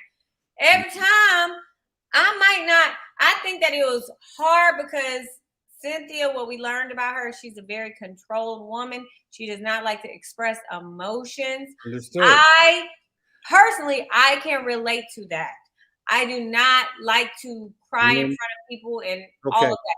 Let me tell you something. If I turn my back on you, it's not. I gotta jump in it. I'm sorry, Stacey. PO, you are interrupting Stacey B. Let her talk, please. I'm done. Let him interrupt. You talk. You just talk. Because sometimes women I just got one thing. As men, and Ty and J-Dub, you both have to agree with this. Anytime a person gives you their back, that's a symbol of disrespect. Am I right? No. Am I right? If I'm talking to you, J-Dub, and I give you my back, like, what? Whatever. Like, it's kind of like a disrespecting, like, man, I ain't worried about you. I ain't, You know what I mean? It's that type of situation. So yes, we perceive that we're right on the same page with that. Yeah, However, you're pulling a Tony. You're over talking Stacey. Let her talk. Let her finish. Yeah. And then Considering the you can do it. circumstance. Yeah, and I think she would have understood that, and he would have said something as well to change that. So if that hasn't been changed, then there's something more serious going on that we aren't seeing or understanding, and we're just too focused on her body language. You might be reading too much into it, Paul. Body language speaks more than the actual language itself. That's been proven. Some say it's 55, some people say it's 85, but it's absolutely true. Your body gives off how you're feeling and what you're telling, and some people can't hide it at all. Right. They say she was having a dress malfunction. True, but yeah, I was just about to say that. It was a wardrobe malfunction that made her sit that way. Because if you notice throughout the whole, because I actually watched it again to see what was going on with her dress, you notice when she sat, her hand stayed right here. It was like her dress was splitting, and I think it split too high up because she was holding that side of her dress the whole time. And I think when she was in the front, she wasn't in the back anymore. She was in the front. She didn't want to sit like this because it was up too high at that point. That's what it looked like to me, because her hand was there the whole time. So then please highlight Mary Payne's comment. And let me drop my mic. Oh, shoot. Golly. It's getting, Lord have mercy. Stacey, you should have understood that, though. As a woman. How we do it? I apologize on the behalf of PO. The way he treated Stacey was unfairly. If you want to talk, you got to let other people talk too. It's not. And you're absolutely right. I apologize, Stacey. Stacey, you didn't understand that as a woman? Ty, as a woman, he felt like I didn't understand how women, respond. So I feel like I nominate PO. I nominate you to send the rescue Thai raft from the Titanic over to PO and send him a rescue line. Talking about Stacey as a woman, you should know. What the, did you give birth? I'm just saying. The hell you know as a woman. How you gonna sit here and try to chastise? I raised two of them. You might have raised two of them, but guess what? You ain't do birth two of them, baby. Let me tell you something. You're right about that. You're right about that. Baby, don't play with me. So, absolutely right. And regardless of what J-Dub had Sabrina put up on the screen, I'm still going to say that's cap. That's cap. He just can't admit it. Oh my God. I'm going to say that's cap. The thing is okay. why would she want to cry if she walked away? What was, because she did something for such a shallow reason that, you know, she knew that the man had good intention. However, there was other expectations that he couldn't meet, whatever they were for her. Is that what it was? I'm just saying. Come on, Paul. She not turning her back to that man on She purpose. said it. She said she turned her back to that man because she didn't want to cry from out of her own mouth. But you're saying something totally different. No, so what I'm saying is this. Follow me on this one. If you have a situation where two people fall out, okay, and Anthony being the person that is not guilty as charged, like he didn't do anything. Basically, she's saying he didn't do anything wrong for me to want to walk away. This is a me thing. And then she gets there and turns her back on him because she don't want to look at him and cry. Right? Then what is the reason as to why she walked away from a good man? Do you understand what I'm saying? A good man, well-to-do, that came there ready to love her, only for her to walk away from him. Where's the disconnect at? Because the disconnect is in your brain because you talking about she walked away. And clearly he walked away because she said, babe, I'm gonna work on me and come back. Like I'm gonna try to fix what. So clearly he had sometimes PO. Flag on the play. You was He right. didn't walk away. Did he walk away from her? Is that what we just saw? Rewind that because he said, yeah, you work on it or whatever he said, Sabrina. His verbiage, what he said. Really get to know somebody outside of the journey, you know. Oh, definitely. When it's day to day. Yeah, the good, the bad, the home life, you know, have to make time for each other. Cynthia? Yeah, I definitely feel like when something is great, it's going to be challenged. And two people that want the same thing, they're going to stand the test of time. So y'all talk to Tommy. Are y'all currently still dating? Don't nobody know? It's certain things about Anthony that I've never experienced and is a growing process for me. And it was times when we was going through our challenges, I didn't handle it correctly. Well, I didn't handle him correctly. And going through this journey with Anthony, I realized that I was emotionally unavailable. What? Man, this is a lot. Kind of like took a step back because that's best, to be the best woman that I can be for Anthony, because he is a great guy and he deserved that. And I want to do that for him. Anthony, how do you feel about that decision? I think it was a very mature thing. We're all going to have our flaws, you know what I mean? So it just depends on how we tackle it, acknowledge it, and we work on it. Get to it, Anthony. Damn. Y'all talking or not? So being able to take acknowledgement and say, you know what, I need to work on this in order for me to be a better person for you. You can't do anything but respect it. So hopefully she does what she says she's going to do. And we'll build a friendship. I will, babe, I will. What's T? They're not going to watch it. Why y'all trying? Now, And he said, you work on you and we can build a friendship. She walked away from him. That's what we were just listening to. She's the one that said, I am not emotionally available. Now, this is a good guy. He's been completely respectful to these ladies, right? He's been, you know, he offered himself up to her after the show, right? He didn't do anything wrong that by admission on her end.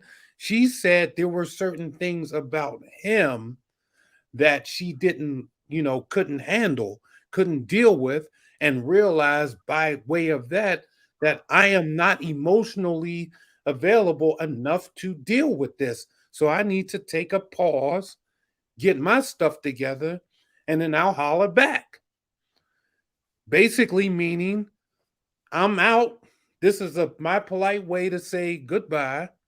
And, you know, I hope the best for you. I can't believe that's what you heard, because that's not, no. Okay, what is in between? Maybe you can help.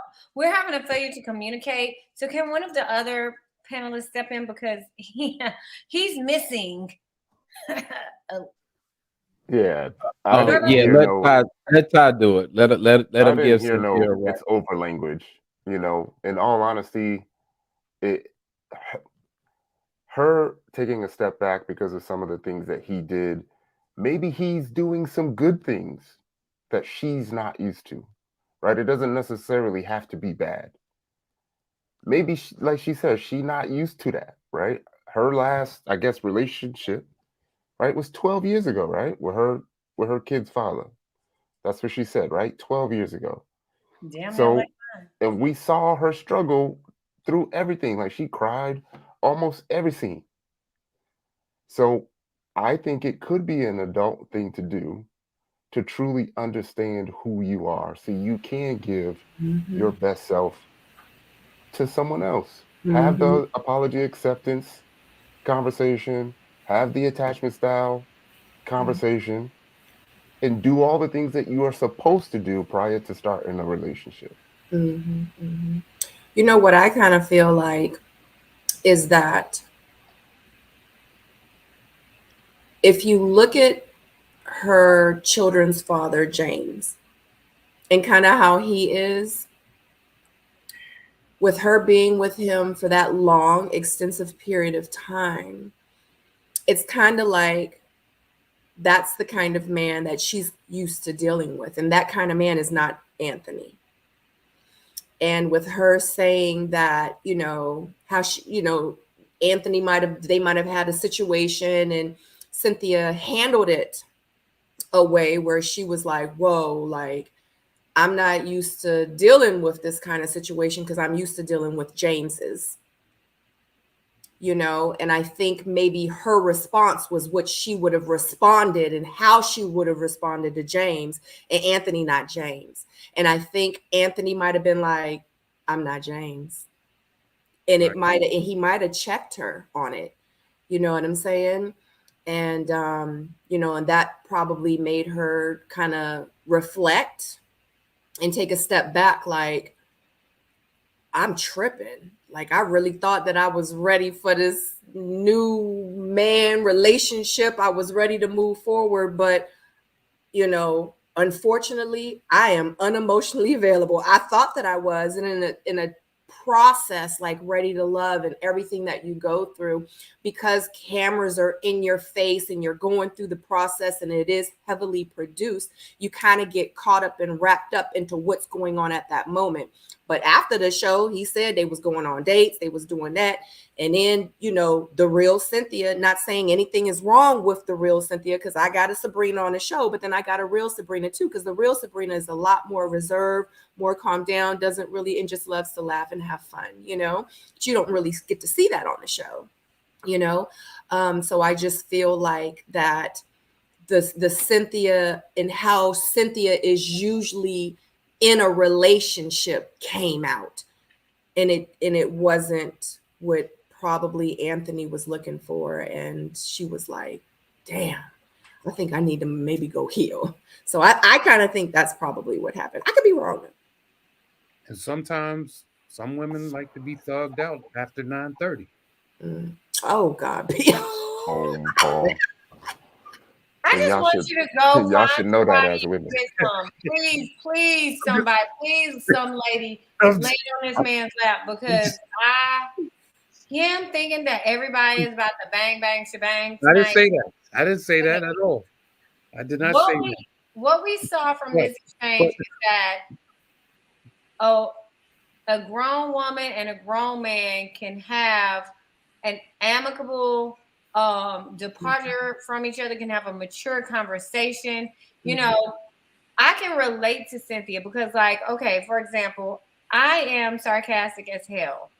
So I met a guy who was not as he's fun, but sometimes like I be playing too much. And he would feel away. You know, if my intent is not to hurt your feelings. So let me take a step back and work on me and work on my delivery and deal with somebody who's, you know, a little different from me. Like, it's no big deal. I'm just using that as an example. It's not actually a true thing, but I'm just giving you an example. Like maybe you can relate to it if it's said differently. It's not always about what somebody's packing. Like grown women who own businesses and have lives and work hard and all this stuff, it's more than about the D for us. I mean, the D is very important, but it's more than that. More than that. Yeah. Agreed. I mean, I'm sorry, 2Ls. I was trying to think of a good analogy, but PO has sent me. Well, we're at the end of the season now, because after this show tonight, we ain't gonna be talking, you know what I'm saying? This is it. Y'all, why I was so shamed because I saw that boy with the guy with the braids in the hair. I was like, who is it? Like, y'all, I was really perplexed. And then I remembered it's the one that they tried to like reject because he was too short or something at the very beginning. Right. I was so confused. I was like, who are these people? Yeah, I know. They got another shot of 15 minutes. Just to let you know, I was about to type it in the chat, but D Brown says, Sabrina, do you plan to interview Cynthia? I do. So just to let you guys know, tomorrow I'm going to be interviewing Morgan and Jeffrey together, the Toxic Twins. If you're following me on my Instagram page, which is my link is down below for all my socials. You can go to my Instagram page, you can follow. And also too, if you're subscribed to my channel, I put them on the wall as well on my YouTube channel. But I'm interviewing Jeffrey and Morgan tomorrow. Wednesday, I'm going to be interviewing Anthony. Thursday, I'm going to be interviewing Lyndon. Friday, I'm going to be interviewing Z, and next week I will be interviewing Cynthia. But I haven't posted that yet, but just to let you guys know. Yes. I'm sorry, guys. Continue. Sorry. Busy. Mm-hmm. I think we can move on. All right. So Anthony he ain't no thing. I him taking over. Oh. I mean, we've been on this one for about a half hour, so. It took you a half hour to get it out. No, to help you understand is what it was. Bang, bang, bang. To help me understand how women respond after 9:30. Exactly. Mm-hmm. I think it might have been a little bit. I think it might have been a situation. I mean, I'm not saying I agree with all y'all. Like, and it very well could have been a conversation that stemmed from something that might have happened in the bedroom. Like, you just don't know. We don't know, you know. But I do appreciate Cynthia, like, you know, coming clean or whatever. But I'm gonna keep it all the way 100 because we are at the end of the season as well. I really, really, really wanted Cynthia and Anthony to work out. I felt like with this season, they were, for me, like the little bit of hope that was left for a couple to, you know, like make it through this season. But unfortunately, it didn't happen. But I will say this, even though I wanted to see them together and I wanted it to work, I didn't see them together. I didn't see it working. I didn't see a real spark. Not saying I don't like them. I love them both, two separately. You know, I love Anthony. I love Cynthia. I've been saying it all this whole season, but I really just didn't see. I saw more of a spark with Cynthia than Andre than I did with Anthony and Cynthia. You know what I mean? I think I even saw more of a spark with Blake and Cynthia more than I saw with Anthony and Cynthia, you know? I just want to say that Anthony is a very nice guy. And I believe it. Like, I think he's a great guy. Trust me, if he was within, and I always say this because that's what I used to put on my dating apps. If he was 30 minutes within my vicinity, I would be like, can I take you to lunch? I would ask him out. Like, I think he's a great guy. You know what I'm saying? I just feel like his woman was not on the show. I feel like if Cynthia was emotionally available for that man, they would have been great together. Well, you know how stuff happens. Like, emotional availability can be something as soon as I'm trying to date you longer and you want to be married tomorrow. It's just little things like that can throw it off. So, you know, King Dingling right here and all of his antics. Oh, wow, for King.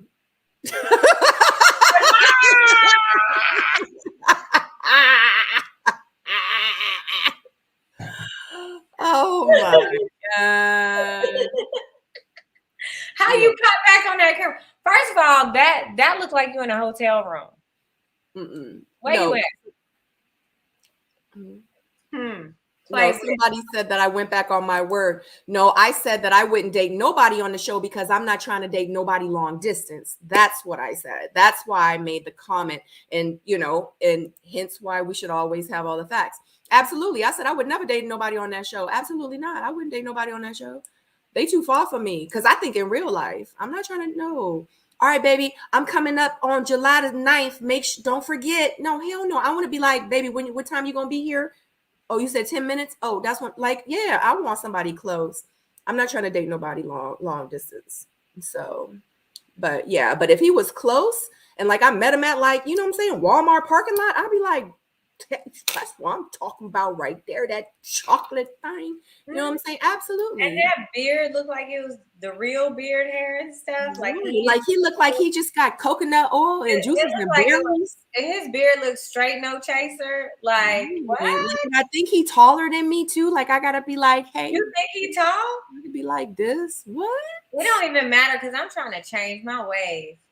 Oh, I am too, but I'm not gonna change the height thing. No, I can't. I mean, but you taller than me. I'm just 5'3", so oh yeah, that's a little bit. Yeah, I can't date nobody. I can talk to the DJ. He was cute. Tell him, y'all send him to my DM. Direct him to my DM. I mean, because he was looking kind of handsome too. I was like, who is this stranger? Because he got that juices and berries. The beard, girl. It's the beard, the height, and the bald head, the height. In a little bit of beard. That's all I need. That's all I need. In real life. And then let me tell you something. In real life, Anthony looked like his breath smelled good too. Like it always smelled like winter freshman. He smelled like he smelled like success and damn love. He smelled like he need to be on Coming to America. Baby, baby. He look like Shea Butter ain't miss him, baby. Let me tell you something. I feel like the Royal Highness penis be clean all the time. I feel like when he walked, the rose petal girls just come out and let me stop. I'm not just stupid. I'm just saying. Hey, actually, Aubrey. Hey. Oh, I'm sorry, guys. Did y'all have anything y'all wanted to add to this conversation? Oh, yep, I did. I did. P.O. is stupid. Wow. Anthony's beard be glistening and stuff. And did you see that clip when Cynthia was saying, like, what does your future look like? Oh, like, what are you aspiring to do? And he said, marriage. That's it. Marriage. Yeah. And then he asked her, like, do you think your husband is here? She said, I hope so. Like, we really thought, like, like J-Dub said, like, maybe she had us fooled. I don't know. Because when we was watching her on the show, it looked like she was ready, willing, and available. But she wasn't. Like I said, but, the process brings a lot out of you, And you don't be the same person. When you in the process, you don't be the same person that started the process. I can honestly tell you that. You do come out different. Mm-hmm. Yeah, y'all totally missed what I just said, but hold on, no, you said something about. I'm sorry, I'm typing responses because sometimes these people don't realize that this is just my normal personality, and they think I be on. Yeah, they always think you drunk. I'm like, no, like literally. Okay, so first of all, I have to get up. I'm one of those people like I gotta work out in the morning, so I get up at 4:30 to be at the gym by 5 when it opens, so I can be walking out the gym at 6:30. Like I'm just up. So I've been up a whole full ass day. I'm like, this is just me. I'm sorry. Shit. Call my mom and ask her. J-Dub, I need you to repeat what you said. Say it again for the people in the back. Well, the comment section got it, but I was referring to how y'all was just gloating and just loving up on Anthony, and I was saying, did y'all hear in that clip when Cynthia asked him, like, what are you aspiring to do in a relationship? What does your life look like in the future? And Mhm. Anthony replied, marriage. And I just wanted to know, was that sexy? Is that what y'all looking for? I mean, I'm just wondering, because like I said, I'm not a woman. I don't know what draws y'all in. So if you want to You talk to a trying to man, be and funny, J I'm telling Right. you what I'll happened. just I'm not didn't say no. He said it. Cynthia asked him what is he aspiring to do in a relationship? And he said, marriage. So is it what he said or how he said it? Well, ain't nothing wrong with marriage. Most people want to be married. That's the end goal. But I'm gone, this y'all. is I'll this see is y'all one of next those year. I'm just situations saying what where happened. It was y'all See got y'all the in clip. Houston. Somebody run the tape back. That's what he where said. Anthony would be like, Marriage. you know what? I That man want to understand be. you That trying to man want to poke. be married. I'm gonna see y'all in Houston. I can't. When are you coming to Houston, baby? Because I'm talking. hmm. I'm talking about the next season. Oh, that's Dallas, lady. Oh, oh They my want me God. stopped, but that's what happened. That's what happened. I mean, I got some other stuff too. It's late, but yes. I mean, yes. It ain't Yes. that late, J Dub. Oh, it's after dark now. It's midnight. Shoot, I might be late for work tomorrow. So it's after 12 o'clock. So what else you got, J Dub? Just marriage. Wow. So I guess that's how we ending it. Damn.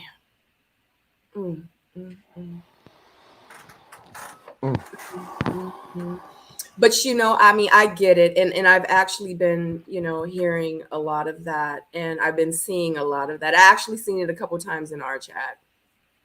And I can't even show my face right now. But What you heard? yeah. Huh? I got nothing. Wait, I had something. We can move. We can move on. We can move on. We about to move out. I can't. Y'all know I'm tired. Yeah. Actually, Aubrey, remember his doormat. What's the doormat? Oh my God. Just don't. Stacey, I know you remember. You know. Don't wear no shoes in this house. And what else? Oh God, I'm not on mute. I don't know. What else was it? I thought it was the don't wear no shoes in this house. Da-da-da. This for Tanya. This for Chandra J. H. Excuse me. Marriage. That's what I got. My future marriage. I want to be. Why married. you keep saying it? Why you doing this voice inflections like that? This was requested, and I was just repeating exactly how he said it. Wait, first of all, he don't put the mic cover on here, and he put a little bit of his beard in front of his mouth, so it can be extra hazy, so he can say. Hey, Stacey. Hey. Like, Really? Thank you, everybody, for joining us for Ready to Love Reunion Part 2. Tonight has been amazing and fun. I love you guys so much. And guess what? We made it. We made it. Let's give ourselves a round of applause. Another season down for the books. OMG. Y'all got to watch the replay of this. I'm probably going to watch the replay of this episode. But anyway, I need y'all to go around the room and give your thoughts on this season, your last remarks. If you want to say a prayer, let everybody know where they can find you. And then, Tyrone, P.O., Stacey B, and then it's J-Dub. What's up, everybody? It's been really fun coming here every week. Shout out to the cast for making it this far. We didn't see any fights, right? So I guess that was a good thing. Anybody that needs any help or assistance from me, let me know. I have been doing the reviews. I just haven't been publishing them. I will publish them publish something at the end of the week. I do have all of y'all clips. So if you're on the cast and you need all of your clips, I have them. Let me know. J-Dub, Stacy, Paul, Sabrina, you do an amazing job getting us all together. I'm happy that we can be respectful of each other and still go at it. We knew tonight was going to be like, you know, crazy because it was the last episode. I think we originally said we wasn't even going to be long. And I think this might have been the longest. The longest, yeah. The longest one, but we had over, 300 people. And it's been fun. Shout out again. I want to say shout out to the cast. Good luck to next season. Y'all should really, really invest in some support and reach out to somebody who's already been there, and try not to, have a dirty try not to have a dirty journey, because it's gonna look bad when you up there on the couch. No doubt. That's it. That's all I got. Yeah. All right. Y'all already know what it is. Y'all know who I am. You know all of that stuff. I do want to say, I want to tell the whole entire cast, thank you guys just for hanging in there. I know it's tough to be reviewed. We all been on the other side, with the exception of J-Dub. We've all been on the other side of the judgment. I know that it's tough taking these reviews and all of the stuff that we say. We don't mean anything personal to you individually. So when we talk, we're just talking about how you came off on the screen. It's like a movie, you know what I mean? We watch your character and we rate it, Hopefully in the real world, we can get to know everybody that was on the cast individually and really know who you are. And we can laugh, probably not right now because y'all might be a little salty, but we'll get together at some point and then we can laugh about, how our journeys look to each other and all of that. So thank you guys. Dallas is up next. Yo, before you even get into the stuff, we all here, man, reach out to us, man. I think all of our IGs is open. So reach out to us because it is tough. It's fun coming in at first, but as the journey goes past, you know what I mean? It gets a little tough. We here, man, for the support. I'm here for it. So let's get it. Good season, y'all. Stacy B. Well, I am just so heartbroken that it seems like I think it won't be until like June, July-ish that we'll meet again to talk about this stuff. That's so sad. First of all, I'd like to apologize on behalf of PO for trying to define what a woman is. He forgot to, while I'm here, I just want to make a note for him as well that he forgot to shout out himself and his t-shirt line, his Fabrice, his Garden Gartrell.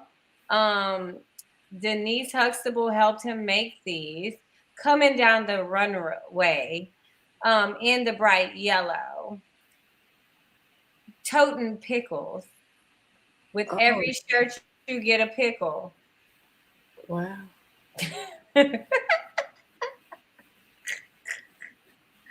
Yeah, I'm sorry that I was MIA.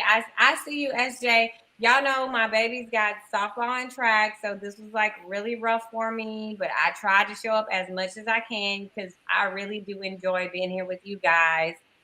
And, just find me on Instagram because I got to keep it simple. I don't be running these streets. I don't be running all these social media streets like the rest of these people. You hear me? I ain't for the streets.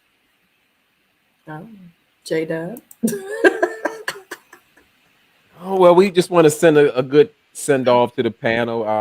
As PO said, I guess unlike everybody else, I've never had the experience with the production of this show, and I think I that's how I can kind of add something to it, just a different perspective of viewers' choice. And I appreciate everybody in the comments and as well as the panel, because on the model of my channel, Sabrina could have picked anybody, but she picked me to be on here, so that makes me feel special and welcome. And I hope that one day I wasn't on the panel because I'm super busy, that we could actually come together all in one place and do like a live or a video or something like that. That would be like awesome. You know, I don't know Yeah. when, but yes, absolutely. That would be great.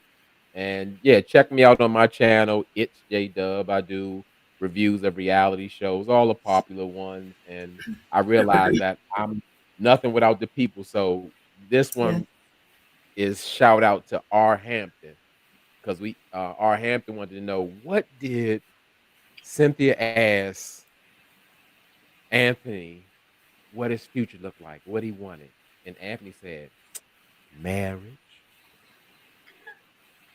Oh So God. I had to do it because it was a request. I do it for the people. I don't do this for me. So, you know, Hold that's up, what wait, it what? is. That's what it is. And I mean, listen, I mean, if I knew that, I could have brought all the receipts and, you know, all the voiceovers for that situation. Cause as Trinidad James said, hey, I like you, but you suspect. That's all I got to say. I'm out.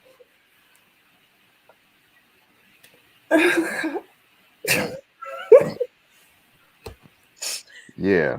Remember we said the views and opinions expressed by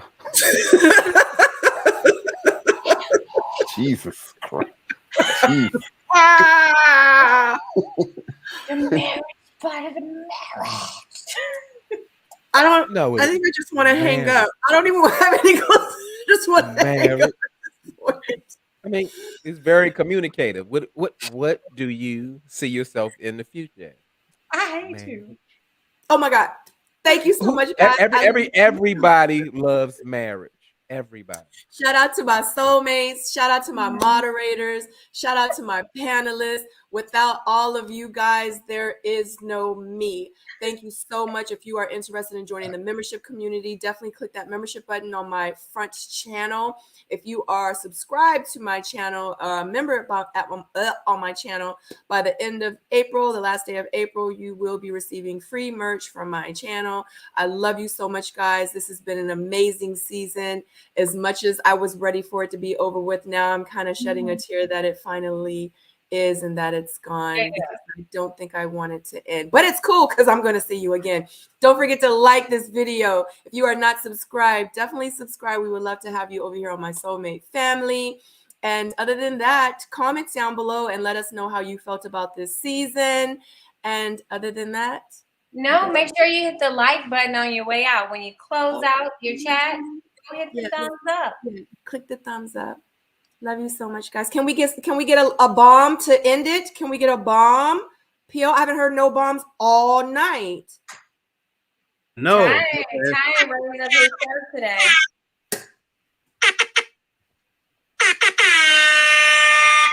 You definitely in a hotel because that don't